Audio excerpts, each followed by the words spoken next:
రామచంద్రమూర్తి సుగ్రీవుడు ఇద్దరు అగ్నిసాక్షిగా స్నేహం చేసుకుని పరస్పరం ప్రతిజ్ఞ చేసుకున్నారు. నేను వాలిని నిగ్రహించి నీకు రాజ్యం ఇస్తాను అని రామచంద్రమూర్తి, నేను అన్ని దిక్కులకు వానరములను పంపి సీతమ్మ జాడ కనిపెట్టి మళ్ళీ సీతమ్మని నీ పక్కకి చేరుస్తాను అని సుగ్రీవుడు. ఇద్దరూ ప్రతిజ్ఞ చేసుకున్నారు. తర్వాత శోకార్తిని పొందినటువంటి సుగ్రీవుణ్ణి ఓదారుస్తూ రామచంద్రమూర్తి అంటారు, మీ ఇద్దరూ తోడ పుట్టినవారు కదా, ఏకోదరులు, అటువంటి వారికి మీ ఇద్దరి మధ్య ఇంత వైరం ఎందుకు ప్రబలింది? నిన్ను రాజ్యభ్రష్టుణ్ణి చేసి నీ భార్యని తన భార్యగా ఎలా చేసుకున్నాడు వాలి? నాకు ఈ విషయాన్ని వివరిస్తే మీ ఇద్దరి మధ్య ఇంత వైరం రావడానికి కారణం నాకు బాగా అర్థమవుతుంది అన్నారు. ఇక్కడ మీరు ఒక విషయాన్ని గమనించవలసి ఉంటుంది. పూర్వాపర విచారణ బాగా చేస్తారు రామచంద్రమూర్తి. సుగ్రీవుడి విషయంలో స్నేహం చేశారు అంటే కబంధుడు చెప్పాడు కాబట్టి స్నేహం చేశారు. ఋష్యమూక పర్వతం మీద ఎవరు ఉంటారో అక్కడ ఉండాలి అంటే పాపాచరణము లేని వారైతేనే ఉంటారు అని కబంధుడు చెప్పాడు. కాబట్టి సుగ్రీవుని యందు పాపము లేదు అని రామచంద్రమూర్తి యొక్క విశ్వాసం. కాబట్టి స్నేహం చేశారు. కేవలం సీతమ్మ జాడ కనిపెట్టడానికి ఒక మిత్రుడు కావాలి అనుకుంటే నిజానికి సుగ్రీవుడి కన్నా వాలి గొప్పవాడు. ఎందుకంటే వాలి ఒక్క కబురు చేస్తే రావణుడు చాలా భయపడతాడు. వాలి చేత నిగ్రహింపబడినవాడు రావణుడు.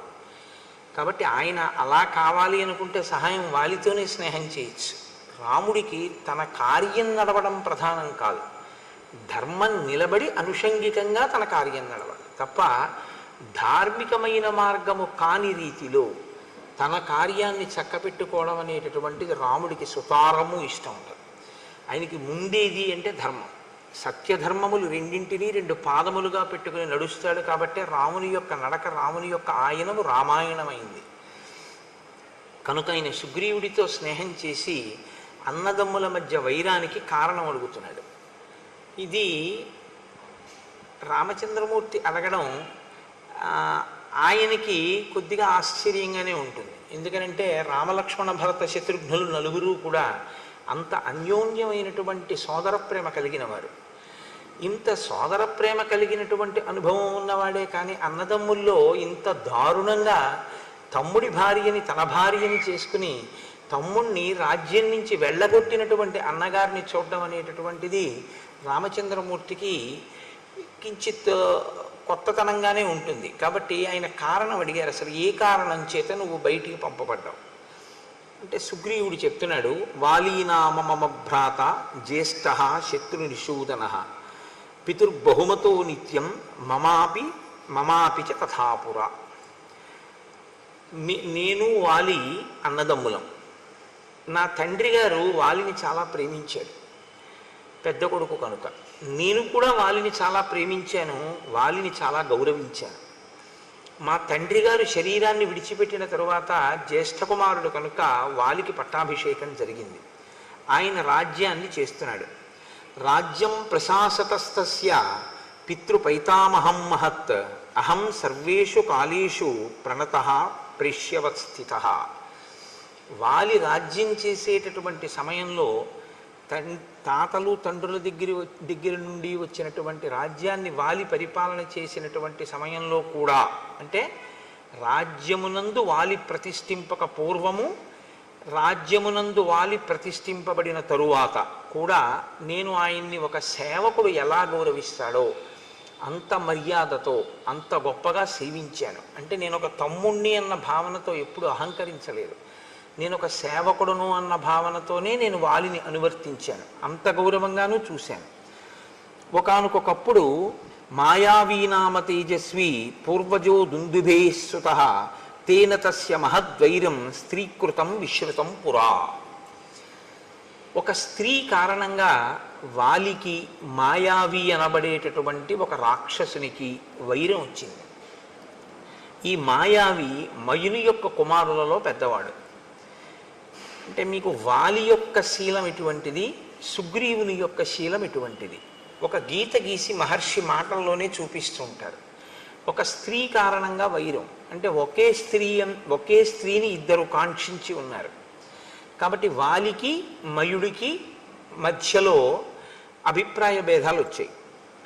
ఒకానొక రాత్రి వేళ, ఒక అర్ధరాత్రి సమయంలో ఆ మయుడు కిష్కింధా నగరానికి చేరుకున్నాడు. అప్పటికి వాలి నిద్రపోతున్నాడు. ఆయన వచ్చి ఒక పెద్ద సింహనాదం చేశాడు. ఓ వాలి, నువ్వు బయటికి రా, నిన్ను నేను నిర్జిస్తాను, నేను అందుకే వచ్చాను. అంటే వేళాపాలాలైనటువంటి క్రౌర్యం, వేళాపాలాలైనటువంటి ఆగ్రహం. అంటే ఇంకా అతను చేరిందే తడవు కిష్కింధ, వాలిని చంపెయ్యాలన్నంత క్రుద్ధుడయ్యి ఉన్నాడు. కాబట్టి ఇప్పుడు ఆయన ఒక పెద్ద కేక వేశాడు. వెంటనే వాలి లేచి, నేను ఏదో మధువు సేవించి ఉన్నాను, రాత్రి వేళ కనుక నిన్ను నిగ్రహించలేని అనుకుంటున్నావేమో, నువ్వు అక్కడే నిలబడు, నేను వస్తున్నాను, నీతో తలపడతానని వాలి కూడా గబగబా బయలుదేరి యుద్ధానికి వెళ్ళాడు. వాలిని అనుగమించి సుగ్రీవుడు కూడా వెళ్ళాడు. ఎందుకనంటే వాలి సుగ్రీవుల యొక్క ప్రేమ, ఈ వైరం రానంతకాలం కూడా రామలక్ష్మణుల మధ్య ప్రేమ ఎలా ఉంటుందో అలాగే ఉంటుంది అని నేను మాట అంటే అంత పెద్ద దోషభూయిష్టమైనటువంటి మాట ఏం కాదది. ఎందుకంటే ఇంచుమించు అంత ప్రేమతోనూ ఉంటారు ఇద్దరు. సుగ్రీవుడు అలా అనువర్తించాడు, వాలి కూడా అంత ప్రేమించినట్లే కనపడుతుంది మనకి. కాబట్టి సతుమే భ్రాతరం దృష్ట్వా మాంచ దూరాదవస్థితం అసురో జాత సంత్రాస ప్రదుద్రావ తతో భృశం. చాలా దూరం నుంచి వాలిని సుగ్రీవుణ్ణి చూశాడు. చూసి ఇంత యుద్ధానికి వచ్చి వాలిని మట్టు పెడతానని పెద్ద పెద్ద కేకలు వేసి సింహనాదం చేసినటువంటి ఆ మాయావి, ఆ మయుని కుమారులలో పెద్దవాడైనటువంటి మాయావి ఒక్కసారి పరుగు లంఘించుకున్నాడు. వెనక్కి తిరిగి ఆయన పరిగెత్తి వెళ్ళిపోతున్నాడు. విడిచిపెట్టలేదు వాలి ఆయన్ని తరిమాడు. ఆయన వెళ్ళి వెళ్ళి వెళ్ళి వెళ్ళి ఆ మాయావి పచ్చగడ్డితో ఉన్నటువంటి ఒక పెద్ద బిలంలోకి, భూగృహంలోకి ప్రవేశించాడు. ప్రవేశించి దానిలోకి వెళ్ళిపోయాడు. అది చాలా చీకటిగా ఉంది. ఆ బిలం లోపలికి వెడితే అతను ఎక్కడున్నాడో, అతని పరివారం ఎవరైనా ఉన్నారో, ఇంకా ఎవరైనా యుద్ధానికి తలపడతారో తెలియని పరిస్థితి. కాబట్టి ఇప్పుడు వాలి అందులో ప్రవేశిస్తుంటే సుగ్రీవుడు నమస్కారం చేసి అన్నాడు, అన్నయ్య నేను కూడా నీతో వస్తాను అన్నాడు. అంటే మీరు ఇది చెప్పేటప్పుడు రాముడితో చెప్తున్నాడు సుగ్రీవుడి కథ.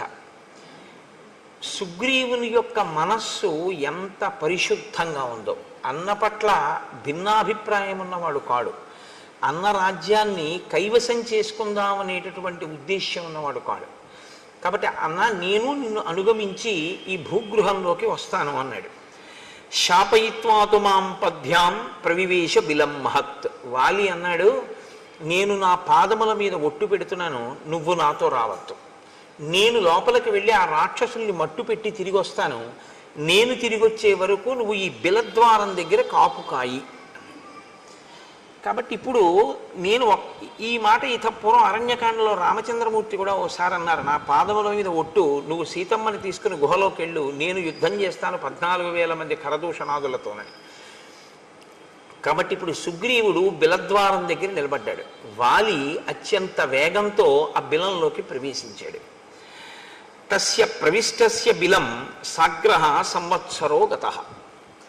వాలి బిలంలోకి వెళ్ళిపోయాడు, సుగ్రీవుడు అక్కడ నిలబడ్డాడు. 1 సంవత్సరం అయిపోయింది. ఆయన తిరిగి రాలేదు, లోపల నుంచి ఏమీ చప్పుడు వినపడలేదు. 1 సంవత్సరం ఎదురు చూశాడు తిరిగి వస్తాడేమోనని, రాలేదు. కానీ 1 సంవత్సరం అయిపోయిన తర్వాత సఫేనం రుధిరం రక్తం అహం దృష్ట్వా సుదుఃఖితః. నురుగుతో కూడినటువంటి రక్త ప్రవాహం ఆ బిలంలోంచి పైకి రావడం మొదలుపెట్టింది. పైగా లోపల నుంచి వాలి వేసినటువంటి ఆర్తనాదములు, అంటే కొంచెం భయంతో కూడినటువంటి కేకలులా వినపడ్డాయి సుగ్రీవుడికి. అవి భయంతో వేశాడా వేయలేదా కాసేపు పక్కన పెట్టండి, ఆయనకు అలా వినపడ్డాయి. అహం త్వవగతో బుద్ధ్యా చిహ్నైస్తై భ్రతరం హతం సిధాయ చ బిలద్వారం శిలయా గిరిమాత్రయా శోకార్తశ్చోదకం కృత్వా కిష్కింధామాగత సఖే. సఖే అంటే ఓ రామా, ఓ స్నేహితుడా అని రాముణ్ణి ఉద్దేశించి మాట్లాడుతున్నాడు. ఓ స్నేహితుడా, నాకు ఎప్పుడైతే వాలి యొక్క కేకలు వినపడ్డాయో, ఆర్తనాదములు వినపడ్డాయో, రాక్షసుల యొక్క హాహాకారములు కూడా నాకు వినపడ్డాయో, నేను వాలి రాక్షసుల చేతిలో నిహతుడయ్యాడు. అక్కడ ఒక్క మాయావియే కాదు, చాలామంది రాక్షసులు ఉన్నారు. అందరూ కలిపి వాలిని మట్టు పెట్టారు అని నిర్ణయానికి వచ్చాను. వచ్చి వాళ్ళు పైకి వస్తారేమోనని. ఎందుకంటే ఎప్పుడూ సుగ్రీవుడికి జీవితాంతం పోలికే. ఎటువంటి పోలిక అంటే, నా అన్నగారు చాలా గొప్పవాడు, నా అన్నగారు చాలా పరాక్రమవంతుడు, అన్న చెయ్యలేని పని నేను చెయ్యలేను అని ఒక ఆలోచన ఎప్పుడు సుగ్రీవుడికి. కాబట్టి నా అన్నగారే అంత ప్రమాదంలో ఉన్నాడంటే ఇప్పుడు నేను బిలంలోకి వెళ్ళి కానీ బిలద్వారం దగ్గర నిలబడగానే ఏం చేస్తాను? కాబట్టి లోపల ఉన్న రాక్షసులు పైకి రాకుండా చెయ్యాలనుకున్నాడు. అందుకని ఒక పెద్ద శిలను ఒక దాన్ని దొర్లించి తీసుకొచ్చి దాన్ని ఆ బిలద్వారానికి అడ్డంగా పెట్టేశాడు. ఇప్పుడు ఏమనుకున్నాడంటే, ఇక అందులోంచి రాక్షసులు పైకి రాలేరు, అందులో ఉండిపోతారనుకున్నాడు. వాలి ఉన్నా సరే వాలి కూడా పోతాడు. రాజ్యం తీసుకుందాం అనుకున్నవాడైతే సంవత్సర కాలం ఎదురు చూడడు కుట్ర చేయడానికి. పైగా అతను వెళ్ళిపోయేటప్పుడు శోకార్తశ్చోదకం కృత్వా అన్నాడు. నేను ఆయన గురించి శోకించి ఉదకక్రియ చేశాను అన్నాడు. ఉదకక్రియ చేయడం అంటే జలతర్పణం. అంటే చనిపోయాడు అన్న భావనలో మనసులో అతనికి ఏం అనుమానం లేదు. బతికున్నాడో చచ్చిపోయాడో, నేను గబుక్కుని బిలానికి అడ్డంగా ఓ రాయి పెట్టేశాను అలాంటి భావన ఏం లేదు. ఖచ్చితంగా వాలి మరణించాడని అనుకున్నాడు. అందుకే అతను ఉదకక్రియ కూడా చేసేసాడు. చేసేసి తిరిగి వచ్చాడు. నిజంగా రాజ్యం మీద సుగ్రీవుడికి వ్యామోహం ఉంటే వాలి చచ్చిపోయాడని మంత్రులకి చెప్పుండేవాడు. నేను బిలానికి అడ్డంగా ఒక శిలని పెట్టాను, ఉదకక్రియ చేశాను, వచ్చాను. కానీ అన్నయ్య చచ్చిపోయాడు అని నేను ఎలా చెప్పడం? అన్నయ్య ఏలినటువంటి రాజ్యాన్ని నేను ఏలగలనా? బహుశా అది ఆయన శంక. వాలి సింహాసనం మీద కూర్చుంటే అమ్మ బాబాయ్ వాలి పరిపాలిస్తున్నాడని ఎవరు రాలేరు. వాలి అంత సమర్థున్నా నేను వాలి కూర్చున్న సింహాసనం మీద కూర్చోడానికి? యువరాజుగా వాలి పక్కన కూర్చోగలనేమో, కానీ వాలి లేకుండా నేనే స్వతంత్రంగా పరిపాలన చెయ్యగలిగినటువంటి వాడిని కాను. అందుకని ఆయన మంత్రులకు చెప్పలేదు. కానీ వాళ్ళు ఏం చేశారు? యత్నతో మంత్రిభిశ్రుతం. వాళ్ళు గుచ్చి గుచ్చి గుచ్చి గుచ్చి ప్రశ్నించారు అనేక రకాలుగా. నువ్వు ఎందుకు వచ్చేసావు? వాలేడి? ఎందుకు రాలేదు? ఎప్పుడు వస్తాడు అని. దుఃఖముతో కూడుకున్నటువంటి మనసుతో ఉన్నవాడు కాబట్టి ఒక రోజున పైకి చెప్పేశాడు, వాలి మరణించాడు అని చెప్పాడు. ఎందుకని అంటే తను అలాగే నమ్మాడు. మంత్రులు అన్నారు, వాలి మరణించాడు, నువ్వు యువరాజువి, రాజు లేడు సింహాసనం మీద, సింహాసనం ఖాళీగా ఉండకూడదు, కాబట్టి ఉత్తరాధికారివి నువ్వే కనుక నీకు రాజ్యాభిషేకం చేస్తా ఉన్నారు. అభిషిక్తంతు మాం దృష్ట్వా వాలి సంరక్తలోచన మదీయాన్ మంత్రినో బద్ధ్వా పరుషం వాక్యమబ్రవీత్. ఈయనకి పట్టాభిషేకం చేశారు, సుగ్రీవుడు రాజ్యం చేస్తున్నాడు. సుగ్రీవుడు రాజ్యం చెయ్యడం మొదలుపెట్టినటువంటి కొద్ది కాలానికే వాలి వచ్చాడు. వాలి తిరిగి వచ్చి చూసి సుగ్రీవుడు రాజుగా ఉండడం చూడగానే ఆయన కళ్ళు ఎర్రపడ్డాయి. కుట్ర చేసి రాజ్యం పుచ్చుకున్నాడు అన్న భావన ఏర్పడింది. ఆయన సుగ్రీవుడిని అడగలేదు. అసలు సుగ్రీవుడు మాట్లాడడానికి కానీ సుగ్రీవుడు చెప్పడానికి కానీ అవకాశం ఇవ్వలేదు. సుగ్రీవుడు చెప్పింది నమ్మలేదు కూడా. కాబట్టి మదీయాన్ మంత్రినో బద్ధ్వా పరుషం వాక్యమబ్రవీత్. నా మంత్రులందరినీ ఖైదు చేసేసాడు. పైగా నన్ను చాలా పరుషంగా మాట్లాడాడు. ఏం మాట్లాడాడు అన్నది సుగ్రీవుడు చెప్పలేదు. పరుషంగా మాట్లాడాడు అంటే దాన్ని బట్టి మనం ఏమైనా అర్థం చేసుకోవలసి ఉంటుందంటే, నువ్వు రాజ్యకాంక్షతో కావాలని నన్ను చంపడం కోసమే బిలానికి శిల అడ్డుపెట్టి నేను లోపలికి వెళ్ళగానే అడ్డుపెట్టి వచ్చేసావు, వచ్చి రాజు అయ్యావు. సంవత్సరం ఎదురు చూసి వచ్చాడు అన్నదాన్ని వాలి ఊహించలేదు. వెళ్ళగానే బిలానికి శిల అడ్డు పెట్టాడు అనుకున్నాడు. కాబట్టి నిగ్రహేపి సమర్థస్య తం పాపం ప్రతిరాఘవ న ప్రావర్తతమే బుద్ధి భ్రాతుర్గౌరవయంత్రిత. నేనప్పుడు రాజ్యాధికారమునందున్నాను. బలవంతుడా బలహీనుడా కాసేపు పక్కన పెట్టండి. అధికారంలో ఉండడం చాలా గొప్ప బలం. ఎందుచేత అంటే సైన్యం అంతా కూడా సహకరిస్తుంది. రాజ్యాధికారం అటువంటిది. కాబట్టి నేను అధికారంలో ఉన్నాను కాబట్టి నేనే తలుచుకుంటే వాలిని నిగ్రహించగలను, కానీ నేను నిగ్రహించలేదు. హత్వా శత్రుం సమే భ్రాత ప్రవివేశ పురం తదా మానయంస్తం మహాత్మానం యథావచ్చాభ్యవాదయం. నేను అభివాదం చేశాను. మొన్నటి రోజున మీకు నేను మనవి చేశాను, అభివాదము అన్న మాటకు అర్థం ఏమిటో. అభివాదము అంటే నిలబడి చేసేది కాదు, వంగి మోకాళ్ళ మీద రెండు చెవులు పట్టుకుని చేస్తే అభివాదం. కాబట్టి రెండు చెవులు పట్టుకుని నేను అభివాదం చేశాను. అలా అభివాదం చేస్తే గుర్తేమిటంటే ఆశీర్వచనాన్ని అపేక్షించినట్లు. అభివాదం చేసినప్పుడు వెంటనే ఆశీర్వచనం చేస్తారు. కాబట్టి నాకు ఆశీర్వచనం చెయ్యలేదు మా అన్నయ్య. నేను అభివాదం చేసి మా అన్న పక్కన నిలబడ్డాను. ఉక్తాశ్చ నాశిషస్తేన సంతుష్టేన అంతరాత్మన. ఆయన మనసులో తృప్తిని పొందలేదు నేను అలా అభివాదం చేసినా కూడా. ఆయన నాకు ఆశీర్వచనం చెయ్యలేదు. నత్వా పాదావహం తస్య మకుటేనా స్పృశం ప్రభో అపి వాలీవమ క్రోధాత్ న ప్రసాదం చకారసః. నేను నా కిరీటం ఆయన పాదాలకు తగిలేటట్టుగా వంగి ఆయన పాదములకు నా కిరీటాన్ని తగల్చి నమస్కరించాను. నమస్కరించి నేను ఆయనతో ఒక మాట చెప్పాను, అన్నయ్య నేను యథార్థంగా రాజ్యం కోరుకోలేదు, నువ్వు మంత్రులను అడుగు. నేను 1 సంవత్సరం ఎదురు చూశాను నువ్వు వస్తావని. నురుగుతో కూడిన రక్తపు వరద వచ్చింది. నేను నీకే ప్రమాదం జరిగింది అనుకున్నాను. అందుకని 1 సంవత్సరం తర్వాత ఒక బండ అడ్డంగా పెట్టి తిరిగి వచ్చేశాను. నేను మంత్రులకు చెప్పలేదు. వారు నన్ను గుచ్చి గుచ్చి ప్రశ్నించారు. ప్రశ్నించి వాళ్ళు బలవంతంగా నాకు పట్టాభిషేకం చేశారు. అభిషిక్తోన కామేన తన్మేత్వం చంతుమర్హసి. నేను కావాలని చేసుకున్న పట్టాభిషేకం కాదు, కానీ నాకు పట్టాభిషేకం జరిగిందన్నమాట వాస్తవం. అన్నయ్య, ఈ జరిగిన పట్టాభిషేకానికి నన్ను క్షమించు, నాకు తెలియదు నువ్వు ఉన్నావని. కాబట్టి ఇప్పుడు ఈ రాజ్యాన్ని నీకు అప్పజెప్పేస్తున్నాను. నువ్వే సింహాసనం మీద కూర్చుని పరిపాలన చేయి. నీ వంటి మహాత్ముడు పరిపాలన చేస్తుంటే నీ మీద ప్రభువుగా కూర్చున్నాడు. ప్రభువుగా కూర్చున్నవాడు అకస్మాత్తుగా మళ్ళీ యువరాజుగా రావడం అనేటటువంటిది ఎవ్వరికీ అంగీకారయోగ్యం కాదు. యువరాజు రాజు తర్వాత ఉండేటటువంటి రాజరికం. ఒకసారి రాచరికం చేసి మళ్ళీ యువరాజుగా కూర్చోవడం అనేటటువంటిది ఒక వ్యక్తి అంగీకరించగలిగినటువంటి విషయం కాదు, అంత తేలిక కాదది. కానీ సుగ్రీవుడు దానికి సిద్ధపడ్డాడు. అన్నయ్య, నువ్వే రాజ్యమేలు, నేను నీకు తోడుగా ఉంటాను. నేను పూర్వం ఎలా నిన్ను సేవించానో అలాగే ఒక సేవకుడిగా మసులుకుంటాను. నేను యువరాజుగానే ఉంటాను అని అభ్యర్థించాను. కానీ వాలి సభని ఏర్పాటు చేసి మంత్రుల్ని పౌరుల్ని అందరినీ పిలిచాడు. పిలిచి ఒక మాట అన్నాడు.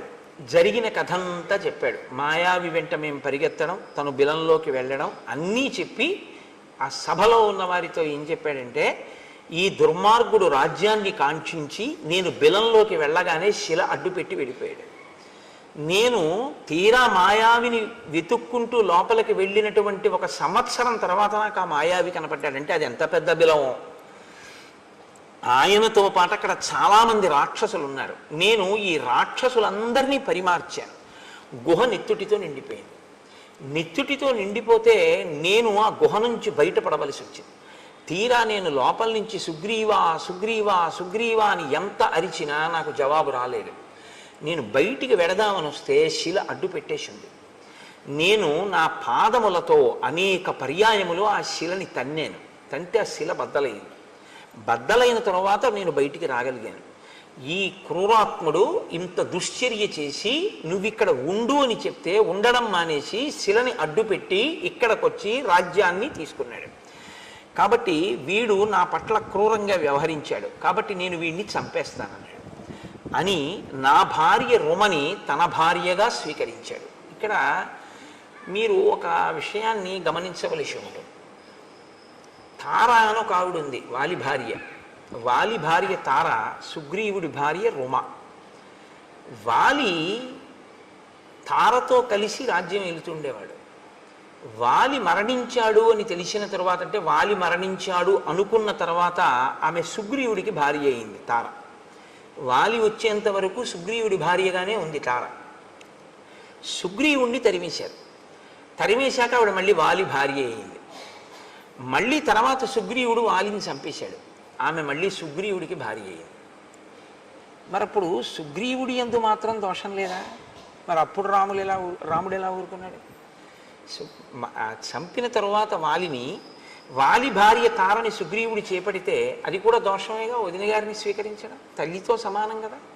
మరి అప్పుడు సుగ్రీవుణ్ణి కూడా చంపేయాలిగా, మరి ఎందుకు చంపలేదు? మరి రుమని, సుగ్రీవుడి భార్య రుమని వాలి స్వీకరిస్తే వాలి మీద ధర్మం తప్పిన వాడివి అని వాలిని ఎందుకు సంహరించాడు రామచంద్రమూర్తి? కిష్కింధకాండలో మీరు చాలా జాగ్రత్తగా దాన్ని పరిశీలనం చేయవలసి ఉంటుంది. వానర జాతులలో వానరముల యందు అనేక జాతులు ఉన్నాయి. ఇందులో కర్మాధికారము జ్ఞానాధికారము కలిగినటువంటి వానర జాతి ఒకటి ఉంది. అది చాలా శ్రేష్టమైనటువంటి వానర జాతి. వాళ్ళు సంధ్యావందనం చేస్తారు. మనుష్యులు ఎలా చేస్తారో అలా వాళ్ళు సంధ్యావందనం చేస్తారు. వాళ్ళ అంత్యేష్టి సంస్కారం అవన్నీ కూడా అలా ఉంటాయి. వాలి సుగ్రీవుడు సంధ్యావందనం చేసేటటువంటి వానర జాతిలో వచ్చినటువంటి వాడు. సంధ్యావందనం చేసే అధికారం ఉన్నటువంటి వానర జాతిలో ఒక నియమం ఉంది.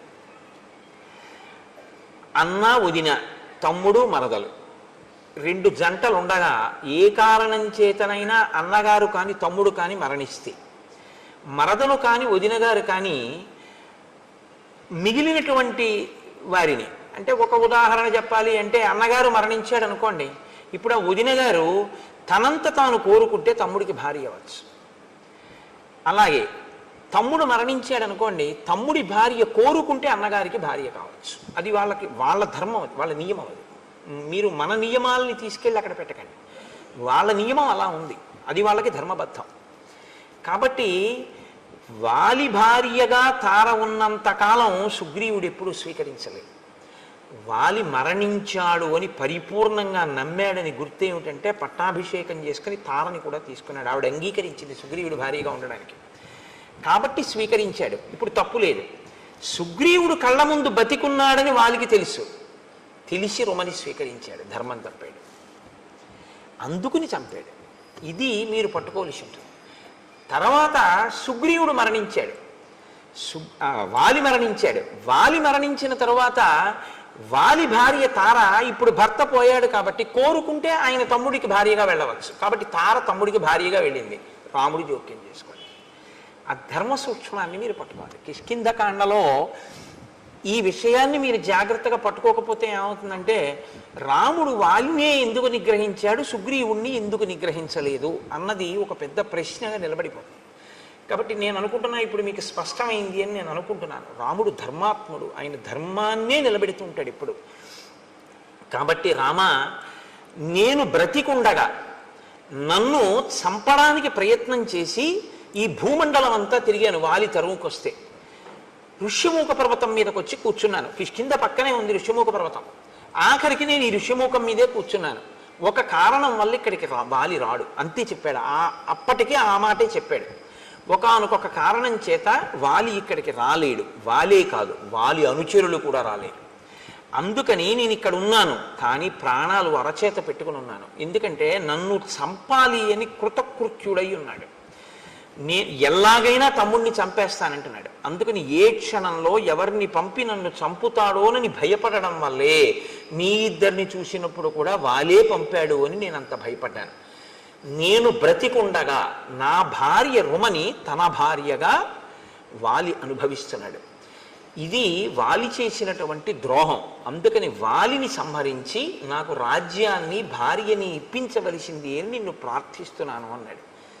ఇప్పుడు వెంటనే రామచంద్రమూర్తి అన్నారు, యావత్తం నాభిపశ్యామి తవ భార్యాపహారిణం తావత్ సజీవేత్ పాపాత్మ వాలి చారిత్ర దోషక.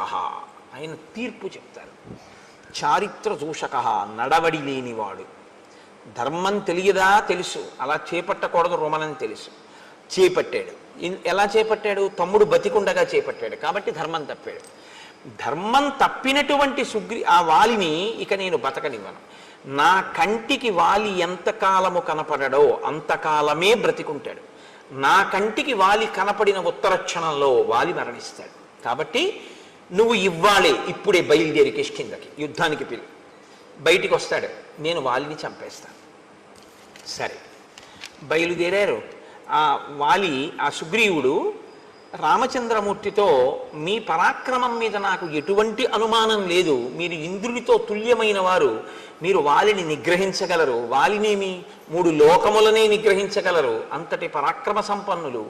అటువంటి మీతో నాకు మైత్రి ఏర్పడడం చాలా గొప్ప విషయం, చాలా సంతోషించవలసిన విషయం.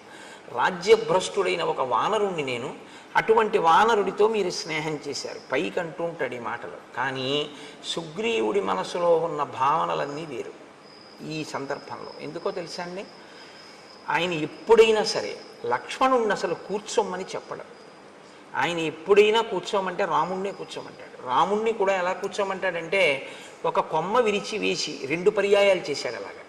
ఒక కొమ్మ విరిచి వేసి దాని మీద తను కూర్చుని రాముణ్ణి కూర్చోమంటాడు. ఒకసారి అయితే ఏమైందంటే, రామలక్ష్మణులు ఇద్దరు నిలబడ్డారు, తను కూర్చుని మాట్లాడాడు. ఆ తరువాత ఏం చేశాడంటే, చూసి రామ మీరు కూర్చోండి అని లేచి ఒక మద్ది చెట్టు కొమ్మ విరిచి ఆసనంగా వేసి కూర్చోండని తను కూర్చుని ఇలా కూర్చోమన్నాడు. అంటే మహాత్ముల సరసన కూర్చోవడం, మహాత్ములతో సమానంగా కూర్చోవడం వారిని అవమానించడమే. అంటే వారు కూర్చోమంటే కూర్చోవచ్చు, అందులో దోషం లేదు. అలా ఉండకూడదు. మనం ఆ గమనించగలిగినటువంటి స్థితిని చూడాలి. ఇది సుగ్రీవుడికి తెలియదా? రాముడు మహాత్ముడని తెలియదండి, తెలియకపోవడం వల్ల అలా ప్రవర్తించాడు అని మీరు అన్నారు అనుకోండి. లేకపోతే మహాత్ములతో అలా ప్రవర్తించకూడదని సుగ్రీవుడికి తెలియదండి అని మీరు అన్నారనుకోండి. మహాత్ములతో అలా ప్రవర్తించకూడదన్న విషయం సుగ్రీవుడికి తెలుసు అనడానికి మహర్షి ఒక సాక్ష్యాన్ని చూపిస్తాడు. నేను మీకు ఎదర వచ్చినప్పుడు చూపిస్తాను. అంటే తెలిసి అలా ప్రవర్తించాడు. ప్రవర్తించి మీ అంతటి వారు నాతో స్నేహం చేస్తున్నారు, ఇంకింతకన్నా ఏం కావాలంటాడు. కానీ మనసులో అనుమానపడుతుంటాడు. ఏమనుమానపడ్డాడంటే, ఆగండి వెడదాం, పిలుస్తాను వాలిని, యుద్ధం చేస్తాను, ఇది చంపుదురు కానీ నేను ఒక్క మాట చెప్తాను కొంచెం వినండి అన్నాడు. దేని గురించి భయం సుగ్రీవుడికి అంటే ఇప్పుడు బయటపడుతున్నాడు. సముద్రాత్ పశ్చిమాత్ పూర్వం దక్షిణాదపి చోత్తరం క్రామత్య నుదితే సూర్యే వాలి వ్యపగత క్లమః. వాలి ప్రతిరోజు సూర్యోదయానికి పూర్వం బ్రాహ్మీ ముహూర్తంలో నిద్రలేస్తాడు. చాలా మంచి అలవాటు. రావణుడు కూడా లేస్తాడు. కానీ ఇద్దరికీ ఉన్న లక్షణం ఏమిటో తెలుసా అండి? ఆయనకి కామం, ఈయనకి అహంకారం. నాకు బలం ఉంది అని. సంధ్యావందనం చెయ్యాలి అనుకున్నటువంటి వాడు ఓ చోట కూర్చుని చేసుకుంటే చాలు. అంతేకాని బలం ఉంది కదా అని సంధ్యావందనం చేసేటటువంటి వాడు ఏదో చెరువు దగ్గరికి వెడితే 4 గట్ల మీద సంధ్యావందనం చేయాలి, 4 చోట్లకి వెళ్ళి తర్పణ అర్ఘ్యం ఇవ్వాలని ఏం లేదు. కానీ ఒంటి బలం అటువంటిది. కాబట్టి ఆయన ఏం చేస్తాడంటే 4 సముద్రముల దగ్గరికి వెడతాడు అర్ఘ్యం ఇచ్చేటప్పుడు. అంటే దిగ్దేవతా నమస్కారానికి తిరిగినట్టుగా 4 సముద్రములకు వెడతాడు. తూర్పు సముద్రం, పశ్చిమ సముద్రం, ఉత్తర సముద్రం, దక్షిణ సముద్రం ఒక్కొక్క గంతులోనే వెళ్ళిపోతాడు. దక్షిణ సముద్రం దగ్గర కూర్చున్నవాడు ఒక్క గంతు వేస్తే ఉత్తర సముద్రం దగ్గర ఉంటాడు. ఉత్తర సముద్రం దగ్గర నుంచి ఒక్కసారి లంఘిస్తే మళ్ళీ తూర్పు సముద్రానికి వస్తాడు. తూర్పు సముద్రం నుంచి బయలుదేరితే ఒక్క గంతులో పశ్చిమ సముద్రాన్ని చేరుకుంటాడు. మా అన్నయ్య అంత వేగంగా సంధ్యావందనానికి వెడతాడు. సంధ్యావందనానికి వెళ్ళేటప్పుడు పెద్ద అలా వెళ్ళాలనేటటువంటి ఒక వ్యగ్రత ఏమీ ఉండదు. సంధ్యావందనం అనేటటువంటిది చాలా ప్రశాంతంగా చేసేటటువంటి స్థితి. మీరు విన్నారో లేదో, రాముడు అరణ్యవాసానికి రాగానే గంగా తీరంలో గుహుడి దగ్గరికి వెళ్ళాడు. నిర్మలమైన మనస్సుతో గాయత్రి చేస్తాడు. గాయత్రి ఎప్పుడు చేస్తున్నా సంధ్యావందనంలో మనసుని నిర్మలం చేసుకోవాలి. అందుకే అన్ని మాటలు ఆచమనం చేస్తారు. స్థూల సూక్ష్మ కారణ శరీరముల యందు ఉండేటటువంటి తాపములను నిగ్రహించి మనసుని నిలబెట్టి సంధ్యావందనం చేయాలి, గాయత్రి చెయ్యాలి. అది బుద్ధిని ప్రచోదనం చేస్తుంది. కాబట్టి రాముడు చేస్తే ప్రశాంత చిత్తుడై చేస్తాడు. వాలి చేస్తే తన బలాన్ని బయట పెట్టుకునేటట్టు చేస్తాడు. సంధ్యావందనంలా చెయ్యాలి తప్ప సంధ్యావందనం వేలంబరానికి వెటకారాలకి సంధ్యావందనాలు చేయకూడదు. అది చాలా ప్రమాదం కూడా. అలాంటి పిచ్చి పనులు ఎప్పుడూ చేయకూడదు. దాన్ని చేసేటప్పుడు తదేక దృష్టితో జాగ్రత్తగా ఆ మర్యాదతో ఆ గౌరవంతో చేయవలసి ఉంటుంది. కాబట్టి 4 సముద్రముల దగ్గరికి వెడతాడు మా అన్నయ్య. ఒక్కొక్క గంతులో వెళ్ళిపోతాడు. అయిపోయిన తర్వాత ఏం చేస్తాడో తెలుసా? సంధ్యావందనం అయ్యాక అంటే సూర్యోదయం అయిపోయే లోపల ప్రాయశ్చిత్తం లేకుండా కదా అర్ఘ్యం ఇచ్చేయాలి. కాబట్టి త్వరతో ముందు సంధ్యావందనం చేస్తాడు. చేసిన వెంటనే ఏం చేస్తాడంటే అగ్రాణ్యారుహ్య శైలానాం శిఖరాణి మహాంత్యపి ఊర్ధ్వముత్పాత్య తరసా ప్రతిగృహ్ణాతి వీర్యవాన్. ఆయన పర్వతముల యొక్క శిఖరముల దగ్గరికి వెళ్ళి నించుంటాడు. నించుని ఆ పర్వత శిఖరములను ఊపి చేత్తో బంతులు పట్టుకున్నట్టు పట్టుకుంటాడు. పట్టుకుని ఈ శిఖరములను గాలిలోకి ఎగరేస్తాడు. ఎగరేసి పట్టుకుంటూ ఉంటాడు కింద పడకుండా. పర్వత శిఖరములను పిరికి ఆడుకోవడం మా వాడికి పొద్దున్నే చేసుకునే వ్యాయామం లాంటిది. బంతి ఆట కింద లెక్క అది. శిఖరములతో ఆడుకుంటాడు అలాగా. అంటే ఎంతటి బలవంతుడో, ఎంతటి వేగం ఉన్నవాడో గమనించు. బలం ఉండడం ఒకెత్తండి, బలానికి పక్కన వేగం ఉండడం మరింత ద్విగుణీకృత బలం. అది బలం ఉన్న చోట వేగం ఉండాలని లేదు, వేగం ఉన్న చోట బలం ఉండాలని లేదు. బలము వేగము కూడా ఉన్నాయనుకోండి, చాలా కష్టం ఇంకా పట్టుకోవడం. అంత వేగంగా వచ్చి మీద పడిపోతాడు. అంత వేగం ఉన్నవాడు, అంత బలం ఉన్నవాడు మా అన్నయ్య.